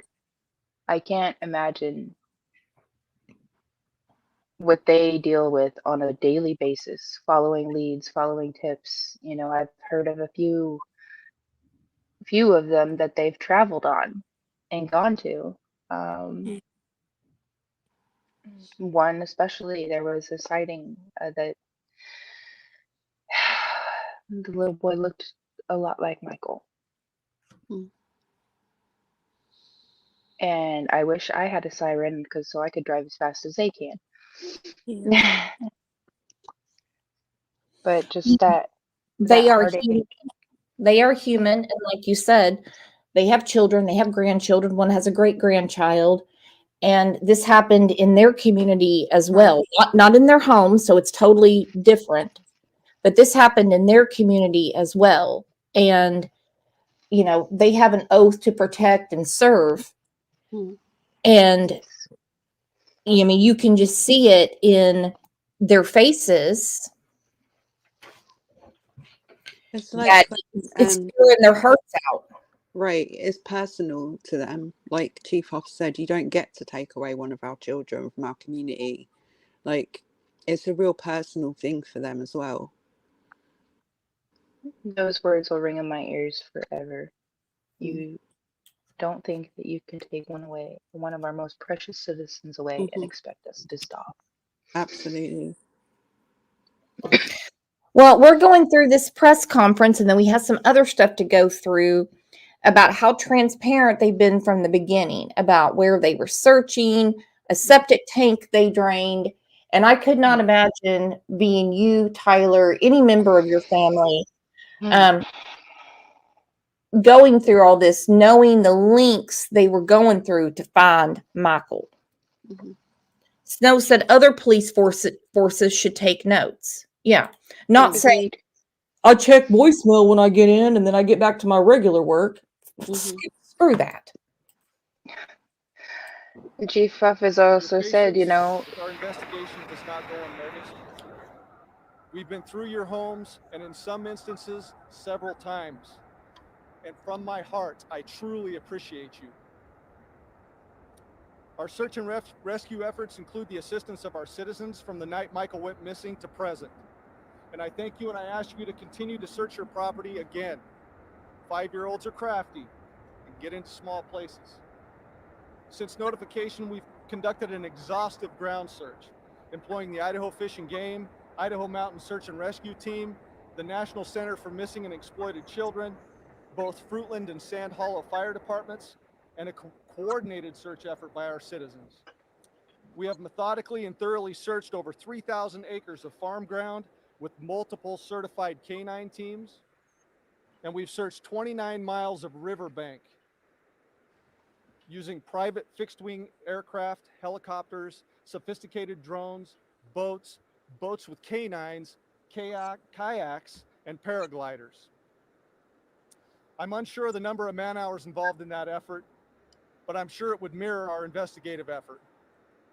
Drone flights will continue along with riverbank searches by boat. Can you be more transparent than that? And you have these 4 suspects, possibly more, out there, and they're telling them, again, the title of the show, how long until you turn? Are you scared yet? The thumbnail says. they should be. They're not going to give up, and neither are we. Our family will never give up. We will bring Michael home. We've said that from day one, and Fruitland Police Department has reiterated that wholeheartedly. Yeah. That the fixed wing aircraft and the paraglider, that gentleman and his family, they offered their services free of charge. He still goes out. I took one of the billboards that we painted, and because they live where they live is a high traffic area, and it's double-sided. I met him and his beautiful wife and a few of their kids, and she was telling me, like, he would be out flying at night. He used his own fuel, and you know the cost of fuel for an airplane, it ain't cheap. Never once asked for a dime. Did that out of the kindness of their heart, as a community member to help find Michael. Wow. So, just a little background on some of those search efforts.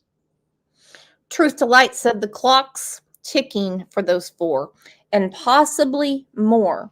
They haven't been shy to say anyone associated with the Wanderers. That goes for you, Carson. You seem to not know anything about the neighborhood, but know everything about the neighborhood, including your neighbors.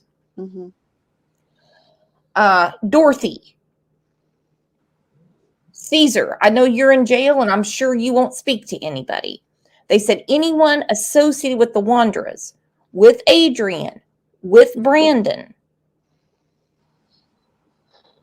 Right, and who else?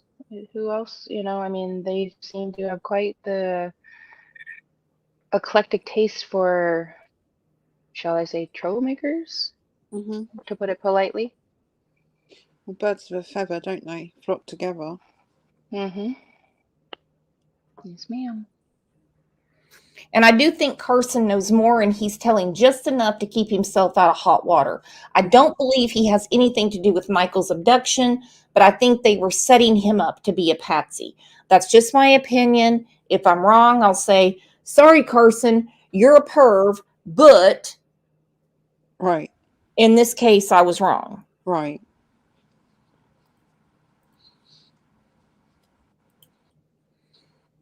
because you can't tell me that Carson, who knows nothing, yet knows everything. I mean, that's him. He had Stacey Wanderer's phone number, didn't he? Stacy had his. He called him from the That's jail right. and asked to Yeah, use the car. yeah, but you're not really that close to them, but you've got their number. I talk to you every day. I don't know your damn number. Right. I don't know Brandy's number. I'd have to look it up. I wouldn't remember that from, my brain. Mm-hmm. It'd be a drop in the ocean if I remembered somebody else's phone number other than Tyler's or one of my kids. That's it. I don't even know my own number. I You don't even know my own cell phone number, let alone someone for the else's. longest time, I used to have to look mine up. Like, hold on, wait, Right. what's my phone number? Right. I don't call myself. Yeah. Right, exactly. And how many other people? Like, that seems kind of out of the ordinary to me. Right. Is it just me, or? It does to me too. If I went to jail tomorrow, I wouldn't know who to make my phone call to because I don't know anyone's numbers. So how would you have someone that you don't really associate with and you don't know that well, but you've got their number when you're in jail to call them, right? Right. And why wouldn't you call your wife? Right. Or her parents, whose house you were Right. sleeping in. But you call Carson, who doesn't know anything because he just goes to work and keeps his head down, but he Yeah. knows exactly where you live. He knows exactly where you work. I think the whole, yeah, a friend of mine lives behind him. You're like, no. No. No, that was him tripping over his tongue. And then it's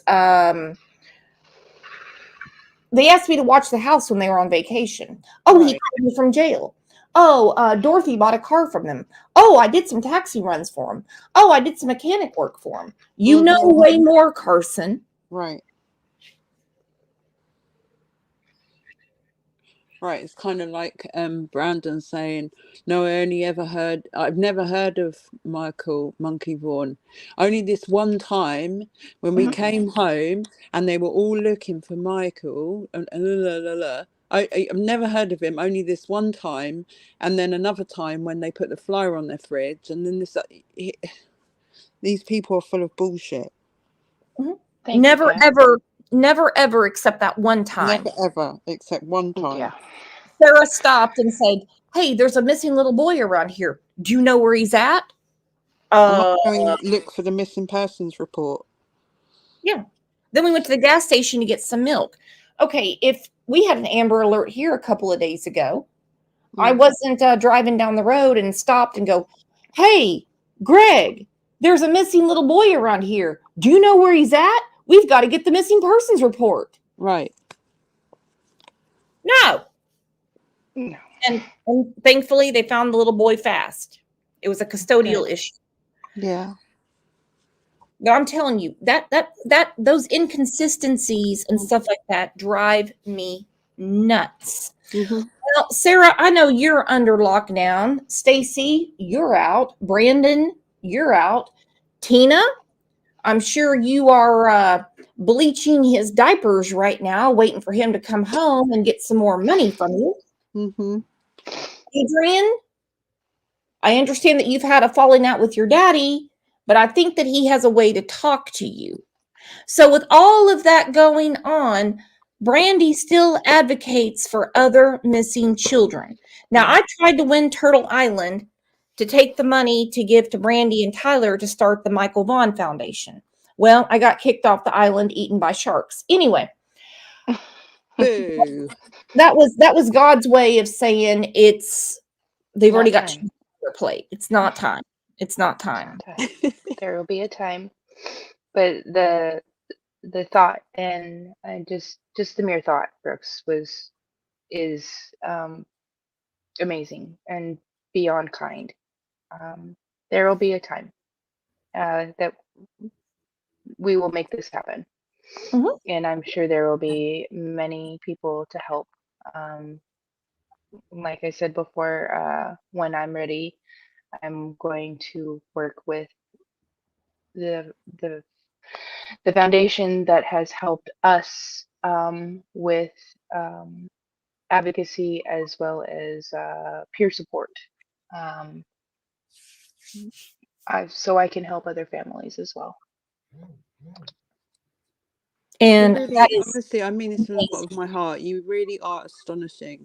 You and your family are just astonishing. I mean, it's not, um, the fact that you can even think about other children. And I know I'm not saying other children aren't important, but for you to be able to put yourself in that situation, it's just an astonishing thing.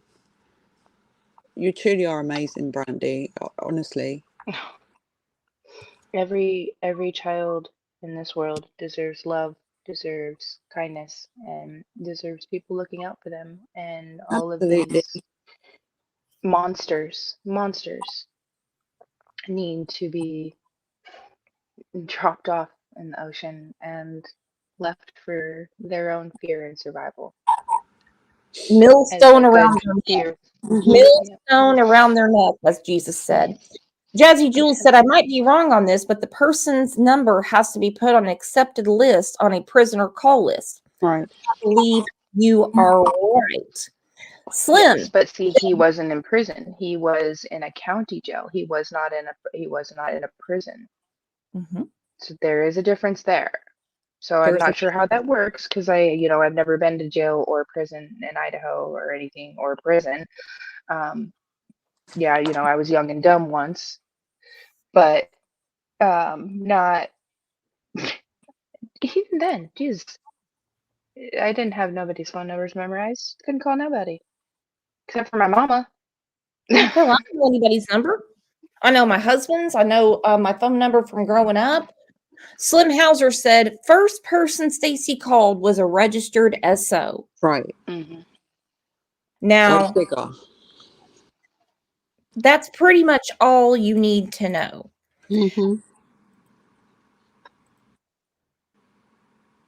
Right. Well, like I said, Brandy has reached out to other victims' families, and she has advocated for other families to get the help that the victim needs, as you know. And we are going to discuss this for a minute because I understand some things on the streets are getting real heated, and I want to put it to rest. And hopefully this does it. Okay. Give me 1 second.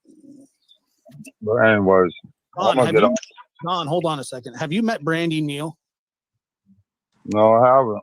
She has a missing Mr. child. Wells. Oh, really? Yeah, go ahead. Can you hear me? Yep. Mr. Wells, my name is Yep. Brandy Neal. I Good am to meet Michael Joseph Vaughn's mama. Oh, okay. We tried to get a hold of you before, but people kept us from talking to you. They didn't want us talking to you. Well, through some certain YouTube, they would not let us get in touch with you. Sir, I understand your feelings about all of the YouTubers and everything. I just came outside for a quick break. I'm at work right now. So, I feel sorry sure. for you. We prayed for you. Because I know what you've been going through too. Mr. Wells. Yeah. Your beautiful daughter. Yeah. Okay, his prayers don't make it past the ceiling fan with exposed wires. When did they ever try to get a hold of you, Brandy? And I'm going to say right now, Summer is not the subject here. Dawn is not the subject here. We're talking about your advocacy for other victims and what you have been put through. But I know that you know how to answer the phone. You know how to answer messages and emails. You have opposable thumbs. When did he ever try to get a hold of you? As far as I know, not him personally. The only contact or attempted contact was through Tim Mullins trying to reach out. He wanted to do a website for Michael. I didn't want anything, absolutely anything to do with that man. I was, going through the National Center for Missing and Exploited Children, the Kyron Harmon Foundation, the Paula Class Foundation, working with our community, different advocates from different avenues, Lindsay Bombs. But Yeah. as well, since when did Don ever listen to what YouTubers told him? So YouTubers stopped him from getting in contact with you. How does that work? He doesn't do a damn thing that YouTube tells him to do.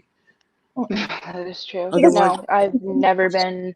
Ew. As far as I'm aware of, and I've gone through quite a bit of my messages. Sorry for anybody that keeps reaching out to me, but I still have probably about 3,000 to go through just on my Facebook alone, and that's in my not in my people you know or may know category. That's in random people sending me messages. So as far as I know, the only attempted contact was with Tim Mullins. That's as far as I know. And before anybody, any looky-loos, hear that and say, oh, she has a missing son and she's not even checking her messages.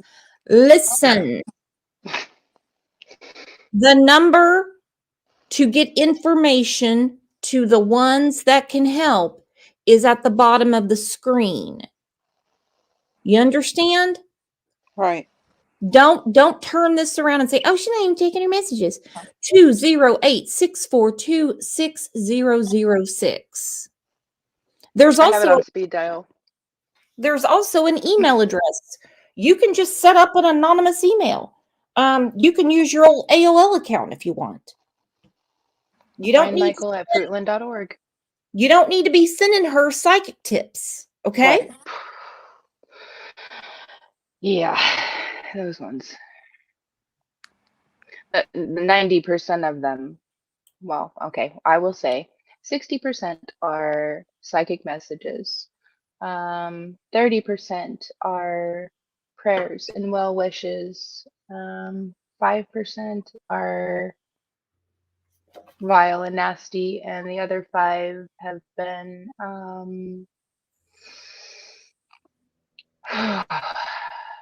stuff that should go straight to law enforcement if you truly believe, or ransom, people attempting to ransom. Holy hell. Ransom. Yes. Oh my Yeah. God. Oh. Fake Photoshop pictures. Fuck. Actually, there was even one somebody tried in the first year. They photoshopped Michael and Summer together on 2 little kids and had said they had been sold and adopted to South America. Oh, That was one of the first ones. It was, they wanted $10,000. And I was like, you know, the reward fund is over $50,000. Tell me where my son is. And of course, I was at the police department, straight here. You know, here's my phone. Well, let's find him. Just keep him talking. that's heartbreaking. I mean, the whole thing's heartbreaking, but I just can't with that. That's just, I don't No, even know it's why. I never even could have imagined that you would have been getting messages like that. Yes, ma'am. Still, actually, still, Crazy. as close up to 2 weeks ago. That is friggin' low. Oh. You know, and people that are trying to lump Michael with Summer, I saw there was a comparison on another channel between Michael and Harmony. These are totally different cases. You see, in Harmony's case, her father is the suspect and he's getting ready to go to trial, and her stepmother took a proffer agreement to testify against him. In Summer's case, no one's been cleared. And we know that police don't come out and say, oh, yeah, we want nothing to do with them. They're cleared. You know, they're good as gold.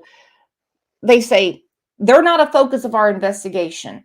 Well, if you have one brain cell left in your head that the natty light didn't eat up, then you know they're saying, we're not looking at them.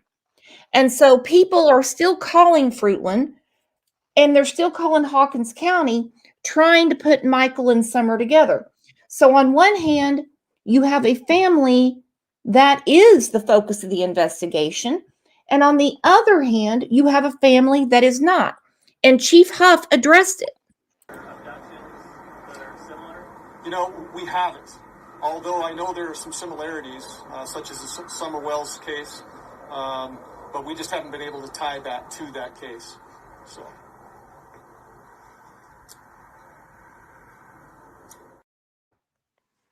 I do know that because there were so many phone calls about the people calling in tips, and of course, Fruitland Police Department has been absolutely amazing and diligent on following up every tip, every lead, and working with other police departments. I do know that there was contact between Hawkins County and Fruitland Police Department because there was so much online, should I say chatter? Is that it's probably not the right word, but inquiries and people constantly, calling about these tips and everything. So of course they looked in, Fruitland Police Department, okay, looked into Summer Wells' case and looked into, okay, what is there a possibility? Is there a connection? There's no connection. No, and he said it. We can't find a connection. And the family has not been cleared. You have been cleared, or however they want to say it. The family is not a focus of the investigation. These are our suspects, and there could be more. And sometimes people that make quilts also make up evidence. Sorry. So I just want to add one. I just lost my train of thought. I was going to say, just because our family is not the focus of the investigation doesn't mean we haven't stopped working fully, wholeheartedly with law enforcement every single day. Oh, 100%. It's not like they said, oh, you're cleared.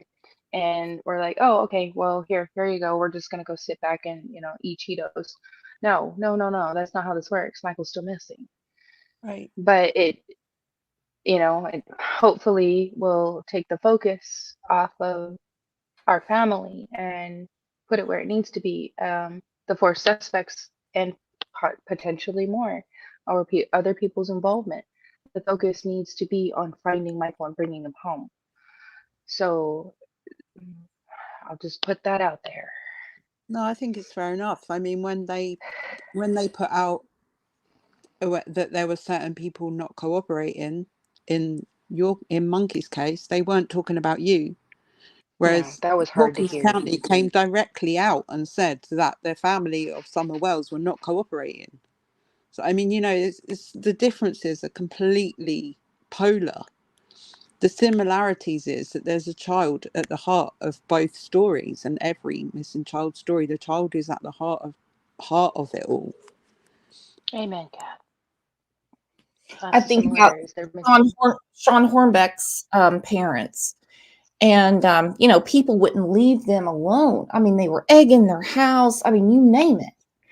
And, his mother, once, Sean was found, rescued, she was like, well, at least now the police can have a break because they're probably sick of me coming in there all the time and calling all the time. And I bet I hate to say this, especially with Brandy here, but I'd say it in front of you, Brandy, anyway. But it's just harsh. Is the fact that I bet you that Sean Hornbeck's parents never got one single word of apology from those people. I bet they never got one single apology from one person who egged their house. From what. They're even still saying that is it the uncle that failed the polygraph was responsible, even though he had nothing to do with it. Mm-hmm. They still say that now. The harshest thing about not being able to admit that you're wrong is that it means you can never make amends for the evil things that you said and did. And a heartfelt and sincere, I was wrong, goes a lot further than people realize. It's accepted, it's understandable, and it's not going to be any sweat off anyone's back. It's like, okay, you don't know me, you don't know my family, and it's that's it. Right. But some people just can't do that. You know, Well, I've learned something, Brooks. It's been 884 days, 2 years, 5 months, and a day since Michael was taken from us. And I don't need those apologies because you know what? I can forgive the fact that they're human.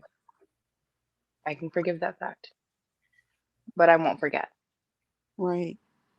That's what Craig So Akers said. Sean Hornbeck's stepfather, may he rest in peace. He passed away, and probably from the stress. And you know, when he spoke with, I think it was Diane Sawyer, I can't remember now, and he said, I don't want their apologies. I want them to be better people. Right. agreed. Learn. Take a lesson and learn. You don't need to apologize. All I'm asking is to keep sharing Michael's beautiful face, and let's get justice for Michael. Bring him home.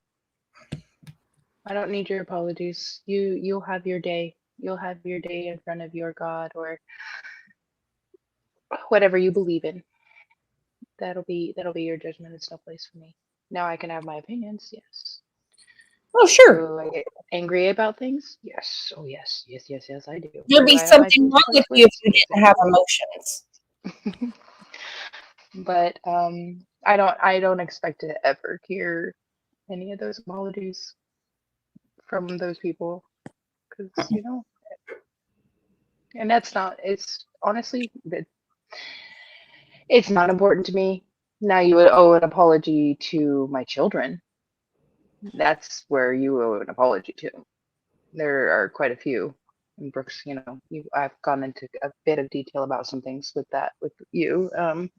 They owe my children apologies. Me, I got this. That's how I I feel know. about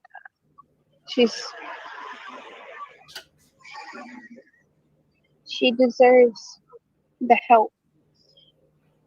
And I know I understand your feelings on YouTubers. Our family has been through the ringer as well, sir. Right. I know you have. And I understand what you and Candace have been going through. I get it. I will tell you that the Cold Case Foundation, they are just as respectable as the FBI, sir. Okay. Well, They have been very, very helpful, and I understand your reservations with Mr. McDonough. And Please note, she's at work. She could be outside eating some Cheetos, drinking a Dr. Pepper, and she took the time to advocate for another missing child. What up, PG? And Don just basically insults her. Instead of, he says, instead of, looking for his child, he goes, well, I've got to work. Brandy's at work. And she's advocating. That's why I think the Michael Vaughn Foundation will be so intricate in helping other parents navigate through social media, who to trust, who not to trust, and go forward. I would see that as an amazing step to have, like, people to advocate for in a positive way for victims' families, to navigate them through the whole minefield that is social media. I mean, that would be a massive step forward. Well, A couple of years ago, Kat and I were saying, we should start something where when a tragedy happens in your family, come to us. It doesn't cost a dime. And, we can tell you the ins and outs. I mean, I couldn't understand it because I've never been through it, like in terms of what you do if something awful happens to your child. But by the same score, I've got a pretty good sense of who's who and what's what when it comes to safe places on social media, And I've just seen like Brandy go through so much, not just you, Brandy, but other victims' parents as well. And oh, it's just exploitation, and it's stuff that on top of what you're already going through in actual real life, you want something that can help you, but not something that's going to exploit you and harm you even further. Exactly. And one day I hope to strive and help be that voice for other families. I've tried on a, behind the scenes scale, as you would say. Been in contact with a few families of their missing loved ones. I think your inspiration, really. I mean, how much of an advocate you are for your own child is just beyond. I mean, it's not beyond what you should do, because obviously, no one's going to tell you how much you should advocate for your own child, but it's just another level to what we've seen before, I think. And I think that's what puts you, and I have to say this, and I hope you don't take this the wrong way, Brandy, but I kind of wish that I'd never met you, because I wish you'd never gone through what you're going through. But now that you are here, I wish that there was something that we could do to ensure your safe process through social media as well, because I know how hard you found it and how tough it is for you to navigate through it. And I think that you're setting an amazing example. Well, I will say I have, stumbled, fallen, tripped, hit my nose a couple times. I fell in a cow patty or once or twice. Sorry. Oh no. No, you're fine. But if I can take all of that and be able to continue to advocate and help other families of missing loved ones, as well as continue, of course, Michael is my number one priority. All of my children are my priority. There's only so much I can do, and if I can help another person, I can help another family, I'm going to do it. Yeah, and I think, like, I really hope that that when you fall, you have people that can help you, like me and Brooks, to get back up again. You just have to reach out, and we'll help you to get back up on your feet again, because Monkey means a lot to all of us too. I know it's never gonna be the same as what you feel, but you're not alone, and your family's not alone. You do have people on your side. I do. I've got there's a lot of you, and I'll tell you, there's been days. I was telling Brooks yesterday. Even the detective messaged me, get out of bed, take a shower, get up. Yeah. You got this. You got this. I took a shower. I didn't get out of my pajamas. I played with Garbies and ponies and watched Frozen 3 different times yesterday. So wow. Sat and ate oatmeal scotchies and had ham sandwiches, me and Bugs. That was what, and then I spent 2 hours on the phone with my oldest. She called she's like, I just felt something. What are you okay? And I was crying. And she's like, why are you crying? And I'm like, well, I'm hiding from Bugs so she can't see me cry. And I needed a day. And hi, baby. Good morning. Hi, Speaking. Pigeon. I let Pigeon outside with Elsa. No, they're not friends anymore. They're not friends anymore? Oh, they were friends this morning. They both wanted to go outside. Pigeon's. Oh, there's Pigeon. Pigeon wants to be friends with Easy Bear. Oh, okay. Well, I'm gonna mute y'all, and I'm gonna go get her some breakfast. Sweetheart. You wanna say hi to everybody? That's Take them on. that's all of what you guys have gone through and everything. Whatever. My Yeah. personal feelings with the Cold Case Foundation, with our law enforcement and the FBI, the Idaho State Police. Right. They have been helpful, sir. Okay. I promise you. All right. I Monkey has been missing 641 days, and Yeah. we're getting answers as horrible as they are and as slow as they're coming. We're getting answers. So Right. please, you and Miss Candace, please Well, consider. we will Please consider it. consider. Look at Josh's face, Kat. Hmm. He's mortified by this conversation where she's pleading to get help for your missing child. Right. And we know the chutes and ladders that Tyler and Brandy have gone through to get answers for Michael. And when she says, I had to have a good cry, you know Brandy as well as I do. Hell, sometimes her and Tyler will pick us up. Yeah. And, you know, Brandy has, in my opinion, done more to advocate for Summer than Summer's own parents have. Brandy has advocated for Summer way more than Don and Candace has. And here she is having a conversation with Don about advocating for his daughter, and still Don don't get it. And in the same turn, she's advocating for her son, saying, Right. we would never turn help away. I Right. mean, unless it's someone off Twitter or some shit like that. Right. We're not going to do it. And all you have to do is talk to the TBI and talk to Hawkins Right. County, correct?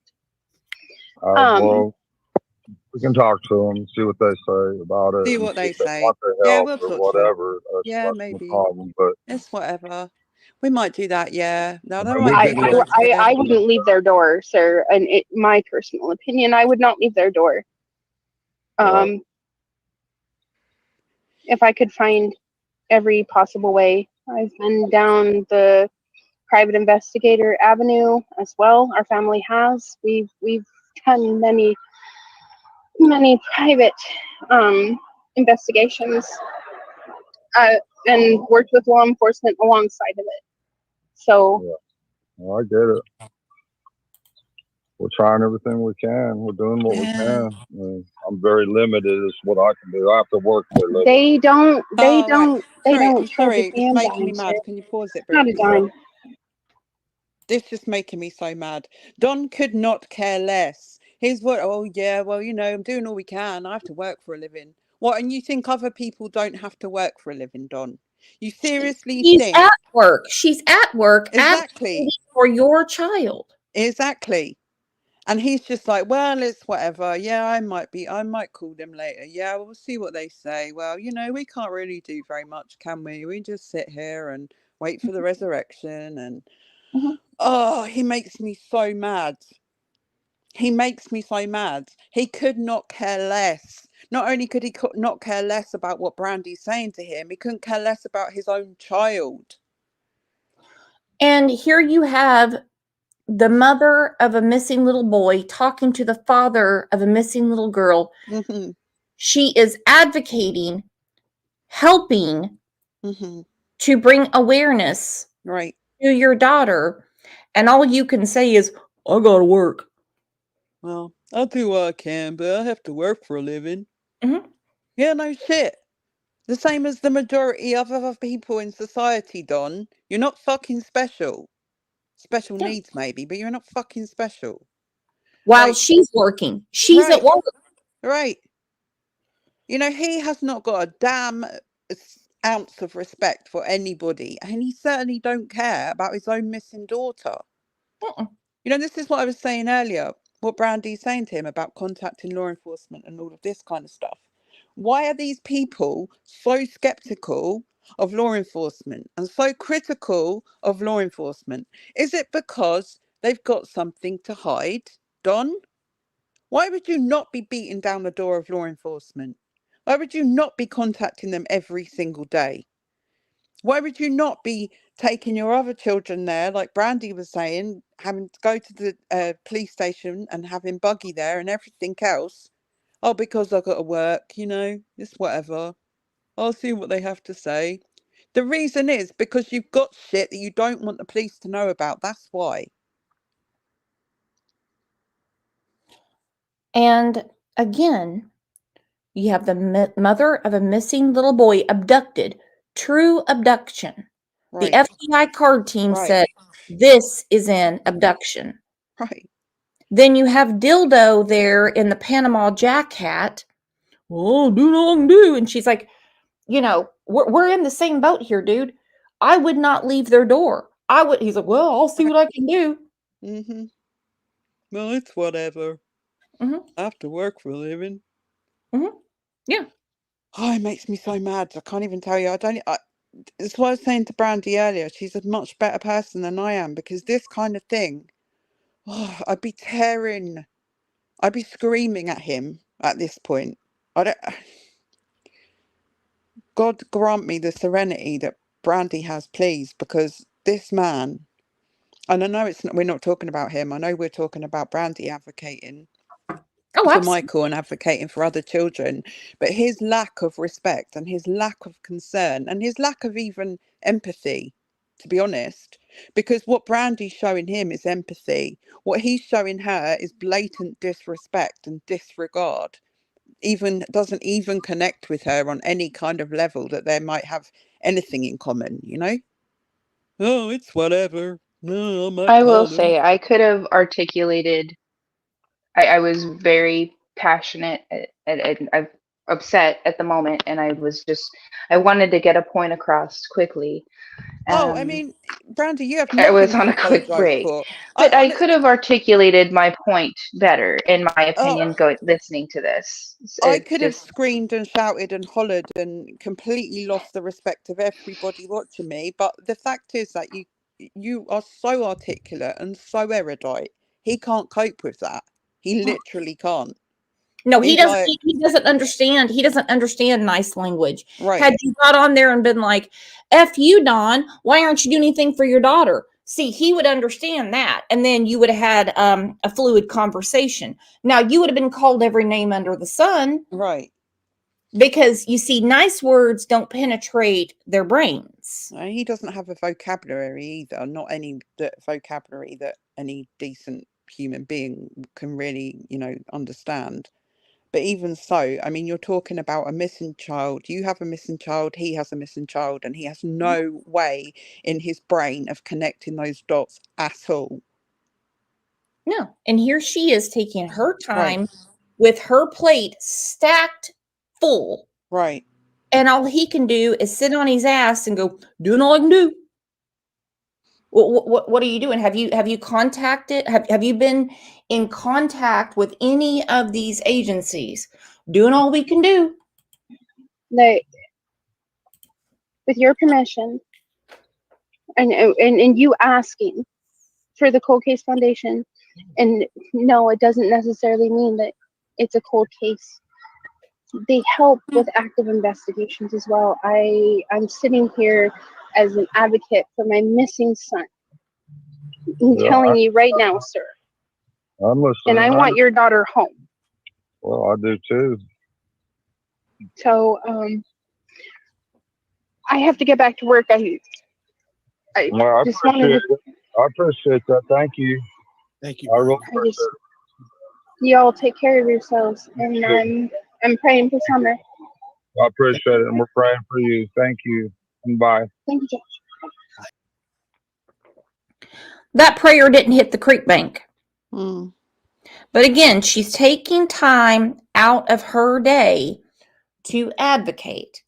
If she could get a hold of Kayla Montgomery, she'd do it and say, listen, I know you got a proffer agreement, but I think you know more about Harmony, and I think you need to tell the authorities what you know.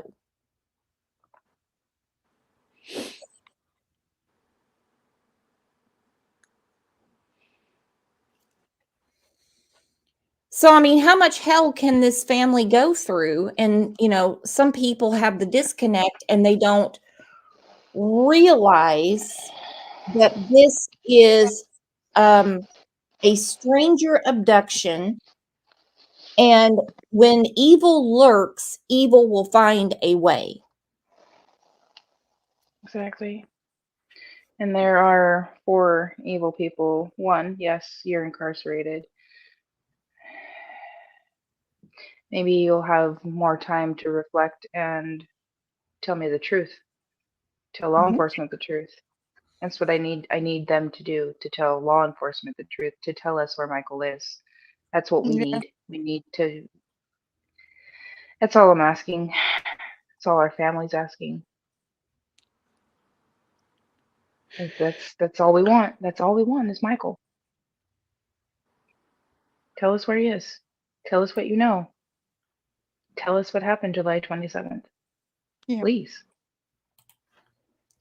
And not this and that, like Brandon said. Mm-hmm. This and that, this and that, this and that. Here's a friendly reminder to people that are in the bushes watching that keep saying that the family is involved.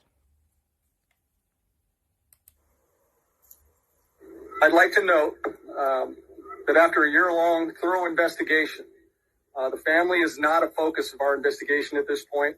They are continuing to fully cooperate with us in all of our efforts from the investigation standpoint.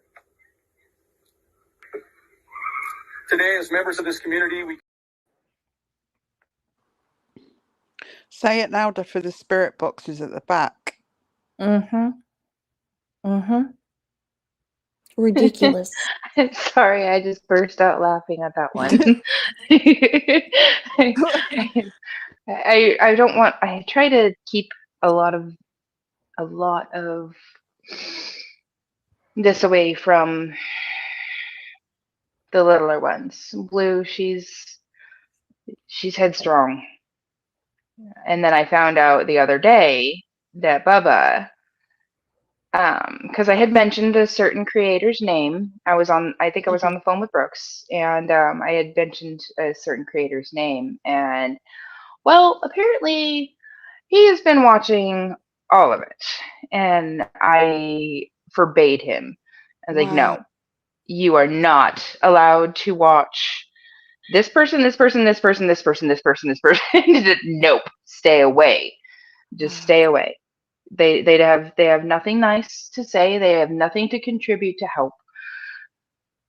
The only thing, and it's gross to even say this, but some people will say even negative attention is still attention. Right. Well, I understand that, but it makes my stomach turn to think that or to say those words because it's not the facts. You're right. And actually, negative attention, especially on your son or in the name of your son, is really not helpful because all it does is stop people looking for Monkey and start people looking at you, which is the wrong place to look. Their eyes are not in the right place if they're looking at you rather than looking for Monkey. And that's always been the issue. Oh, thank you. I couldn't have said that better, Kat. I mean, that's the thing as well. People don't, even if they think of it, sometimes they don't care. The fact that other children in families that have missing children in them are watching social media. It may be like, I don't know, I don't really want to say what happened in the early days with your kids and stuff, but other children that know your children are watching social media. You have to be like so careful what you put out there about people's families for that particular reason,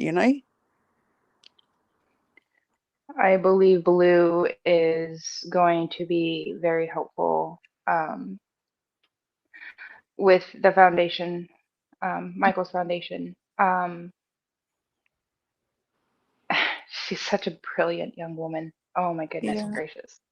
She is a rock, and Bubba as well. He's coming he's still young, and he's definitely he's my quiet type.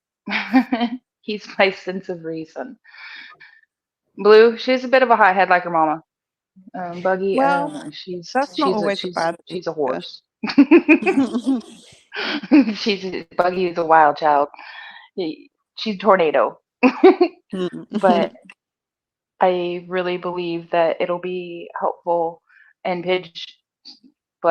Blue, sorry, I have too many nicknames. Blue, even in all of the heartache over these past 2 years, she still finds a way to support and help others in her age range.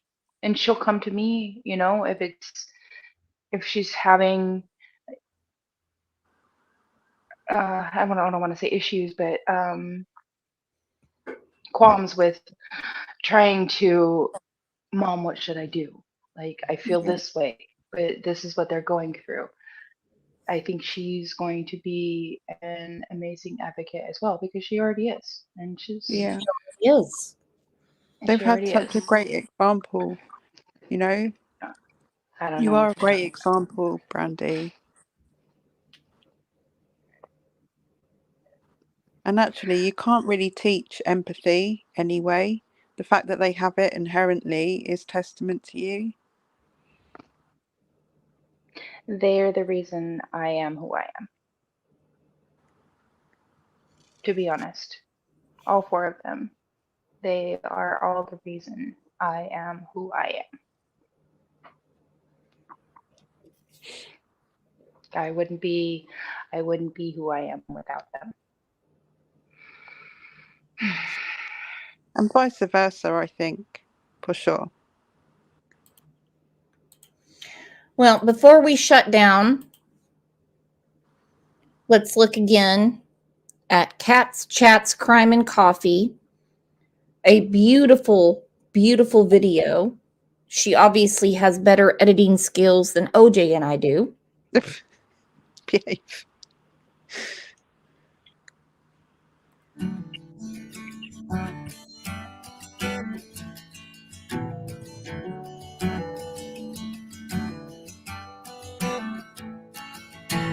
April showers in the month of May. Every day is a struggle. The ground's still wet and the sky's still gray. He's the sweetest little boy in the world.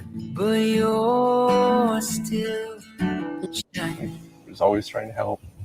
He's perfect with his sister. They have an amazing relationship. No melodies or words to say. He's a wonderful, wonderful little boy. Singing, and it keeps me breathing. When I Keep space out there. Don't let the story go away. Bring him home. To a million pieces. We do, comic books, monster trucks. Put me back together. Hope that, somebody finally sees one of these, or somebody finally gets the courage to come forward and give that tip that leads us to him, or maybe the person that has him, drop him off at a hospital or a police station, or let him come back home. Through your tear-filled eyes and your hands that shake, darling, I'll be steady when you're at the end of your tired road. We just know we can't give up, and so we have to have hope. We maintain that hope that he's coming home. We want our baby home. Darling, I'll be ready when you fall apart. To a million people. And he doesn't deserve this. Thing every day gets us closer to being whole again. Put you back together. put you back together again. I'll put you back together. I'll put you back together again. When I fall apart, Please. We are begging as a family, as a whole, as a community, as the world. We're begging, please have your strength and courage to give us something to bring back home. And Monkey, we love you. when you fall apart into a million pieces, and you don't know where to start. My best for luck. I'll put you back together. He's coming home, and they're not going to give up. I'll put you back together again. Put me back together. To put me back together again.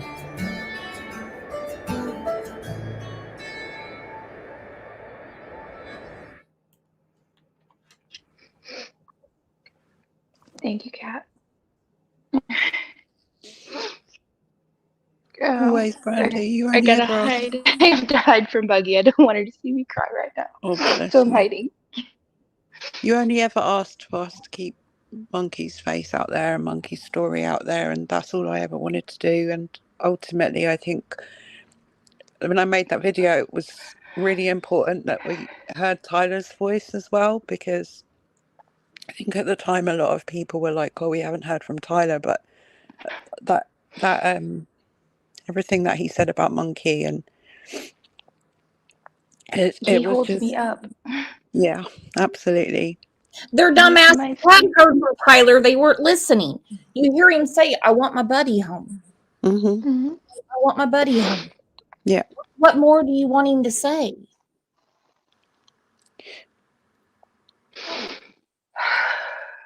There's been so many like deeply moving and emotional moments.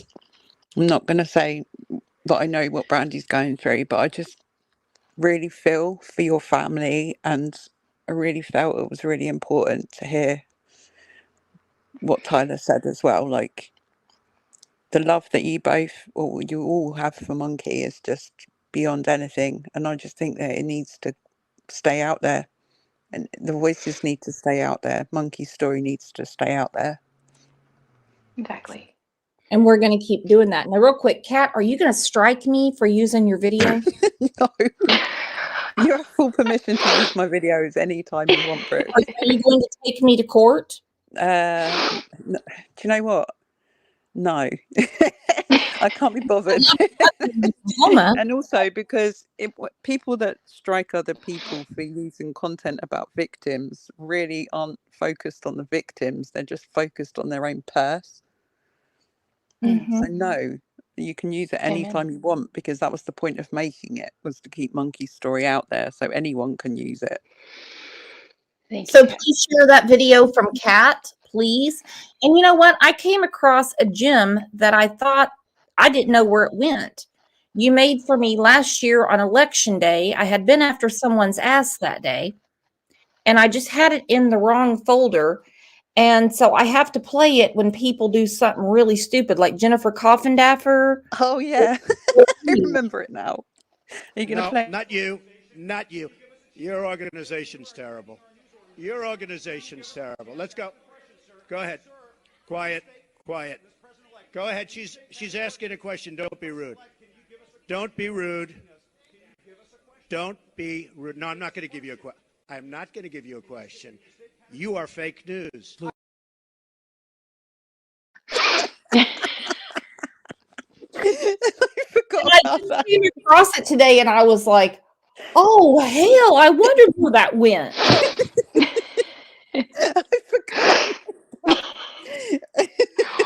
Oh goodness. And I was having a good makeup day too. I don't know how you captured that cat. That was from my election picture. Yeah, it really was. I got to see that again. Hang on. No, not you. Not you. Your organization's terrible. Your organization's terrible. Let's go. Go ahead. Quiet. Quiet. Go ahead. She's asking a question. Don't be rude. Don't be rude. Don't be rude. No, I'm not going to give you a question. I'm not going to give you a question. You are fake news. Oh. Coffin Dapper. You need to play that more often. I am. Every time I hear Coffin Dapper, I'm going to play that. You're fake news. You're fake news. Hang on. Someone's trying to ask me a question. Yeah. I can't believe I came across that today, and I'm like, well, it might look a little tacky, but I think I'm just going to have to share that. It was good for a pick-me-up of mood, I think. Yes, most definitely. Now, I put the link to Kat's video, and Slim put the link to her channel in there. We need to get Kat back on YouTube. Kat has had a huge, huge opportunity in her life, and she has been working with TikTok. I have kind of a different organization to YouTube, but yeah, I've been doing some work for TikTok, making templates for people to be able to upload videos to TikTok. So all they do is they use my template, put their own pictures and stuff in. But it actually got quite exciting this year. So a couple of months ago, I went up to TikTok headquarters. They invited me up to go for a meeting with them. So yeah, I met with the bigwigs from TikTok and had lots of discussions about the way forward for templates and stuff like that. So that's one of the reasons why I haven't been around so much on YouTube, apart from YouTube drama, blah, all of that stuff.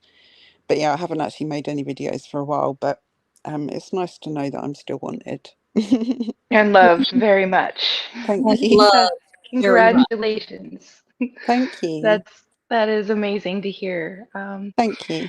There needs to be a lot more cats on social media, and you are the perfect person in my heart to I believe, yeah, you're gonna do amazing things, and I'm Thank you, Brandy. proud of you. Well, thank you. That's so nice of you to say.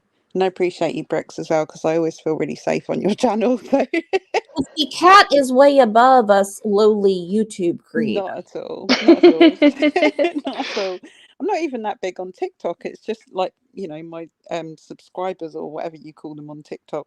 I don't have that many, but it's just a different way of working. So it's like making things for other people to use rather than other people to watch. So yeah, it's a business arrangement, I think. Well, I knew you could do it. And here's a secret between the three of us and the other 300 in here. Nobody at any social media platform is ever going to call me and OJ for shit. Okay? No. If it was on fire, they wouldn't ask me to piss on it. Okay? I call you. Excuse you? You never know. You never know. I didn't think it would happen to me. So. A very, very wise man tells me quite often, stay the course, kiddo, stay the course. Yeah. Absolutely. Well, I appreciate each and every one of you. Thank you for being here. Big treat to have our friend Kat back on the channel.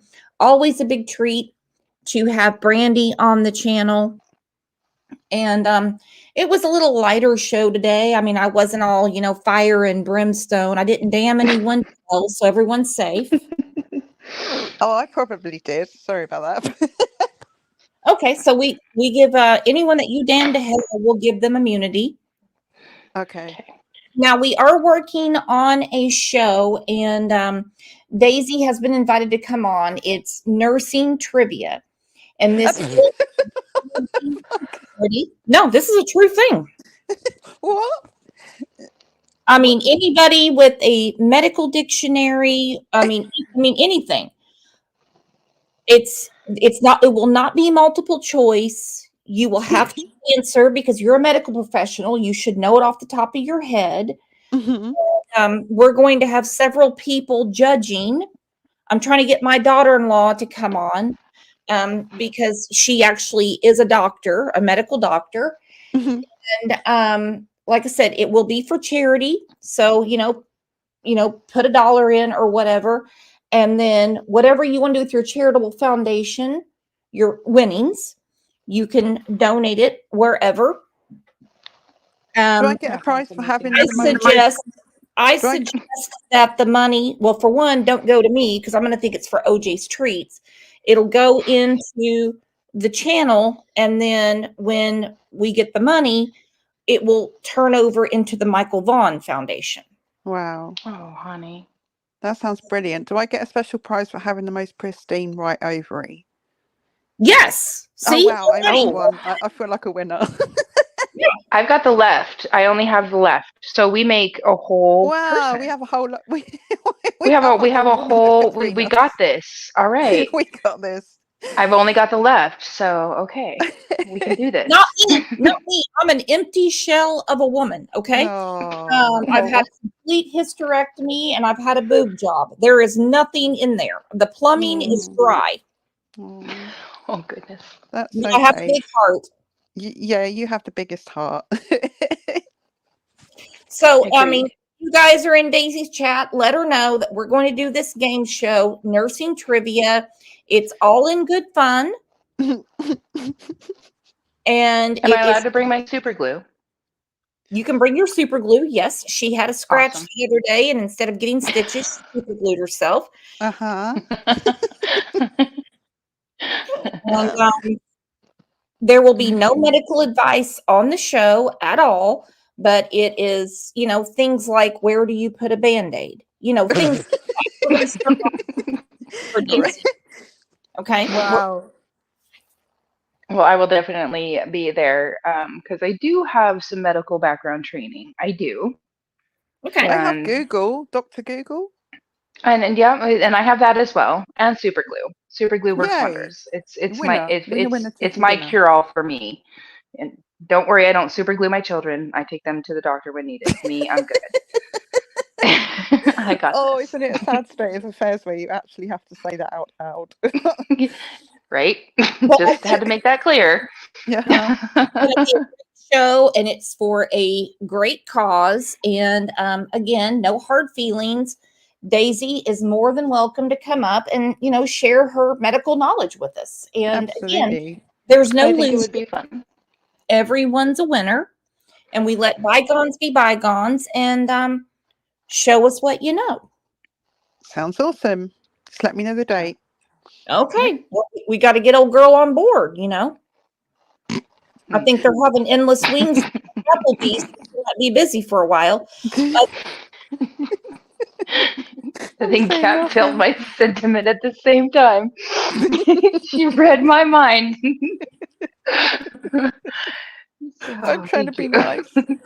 Yes, ma'am. I am as well. Snow said, "Count me in as a contestant." Yay. Insanity Mom said, "I gave myself an instant facelift, pulled my ponytail super tight, and took so you can be on the panel." Yeah, I reckon that qualifies you as a nurse round here. Well. Now, again, there won't be any true crime involved. It will be nursing trivia, no medical advice given on my channel ever, ever, ever, ever. And so we will go forward with that. Lily said, "No one goes in Daisy's chat." Well, I'll get the word out to her, and she can, come up and just, test the knowledge. We'll see what happens. Sounds good. I think it'd be quite interesting. Oh, I for can't everyone wait. all around. I think so too. And like I said, it's for a good cause. I just hope that whoever wins puts the money into the Michael Vaughn Foundation. But if, they don't, they don't. If they want to send it to St. Jude's or, the Red Cross or, whatever. Any reputable, excuse me, I can't talk right now. My cheeks hurt. Uh, crying, laughing, got it. Um, uh, wherever your heart desires. If it's for, yeah, St. Jude's, the Polly Klaas Foundation, the Kyron Harmon Foundation. There's a few others that I can't think off the top of my head right now because I'm just getting familiar with them. Your local schools, lunches. Pay a child's lunch. Oh goodness. Anything like that. You see family. Well, all I can say is the winnings from the show won't go into the Daisy Foundation. I'm going to put it. Okay. Well, she could start Cow collecting farms methane. across your country are going to be crying now. No, we're not getting the money from the Daisy Foundation. Ah. How on earth will we ever get enough milk to supply America? Make more cows. Lily Everybody does, right? Early donation for the nurse show, and I cannot wait. And I guarantee, considering there's money involved and she likes attention, she'll be on. And like I said, we're going to start with easy questions. We're going to have, 2 or 3 rounds. And then when someone's eliminated, go to the next one and we'll see what happens. Sounds pretty good. Sounds like a fun evening. Oh, I can't wait. I just cannot wait. So I want to thank everybody, each and every one of you, for being here. Thank you for the outpouring love to the Vaughn family. Let that nastiness be behind you, because nothing in this world is better than your family, if you can stand them. I always say family's the original F word, and true friends. And you guys are all true friends. I can't thank you enough, Kat, for being here.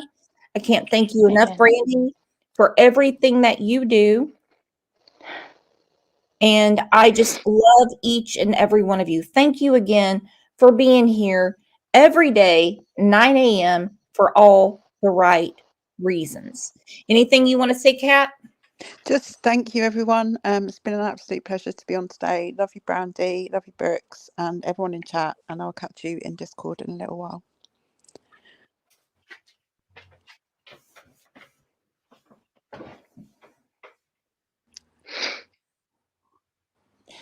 Brandy, do you want to send us out?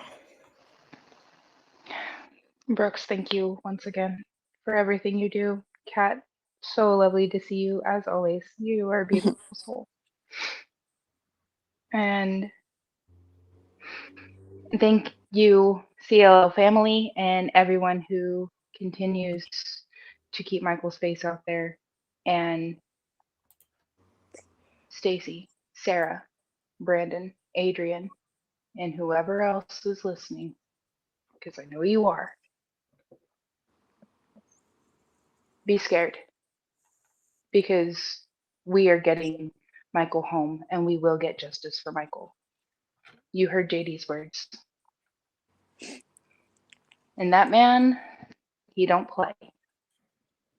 And I have full trust in that entire department. Our entire family does. We will get answers, and I promise you that. I pinky promised, and I never break my pinky promises. I've said that from day one. I love you all very much, and I hope you all have a blessed day. And if I don't hear from everybody or talk to you, have a blessed new year. Have a blessed new year. Love you too.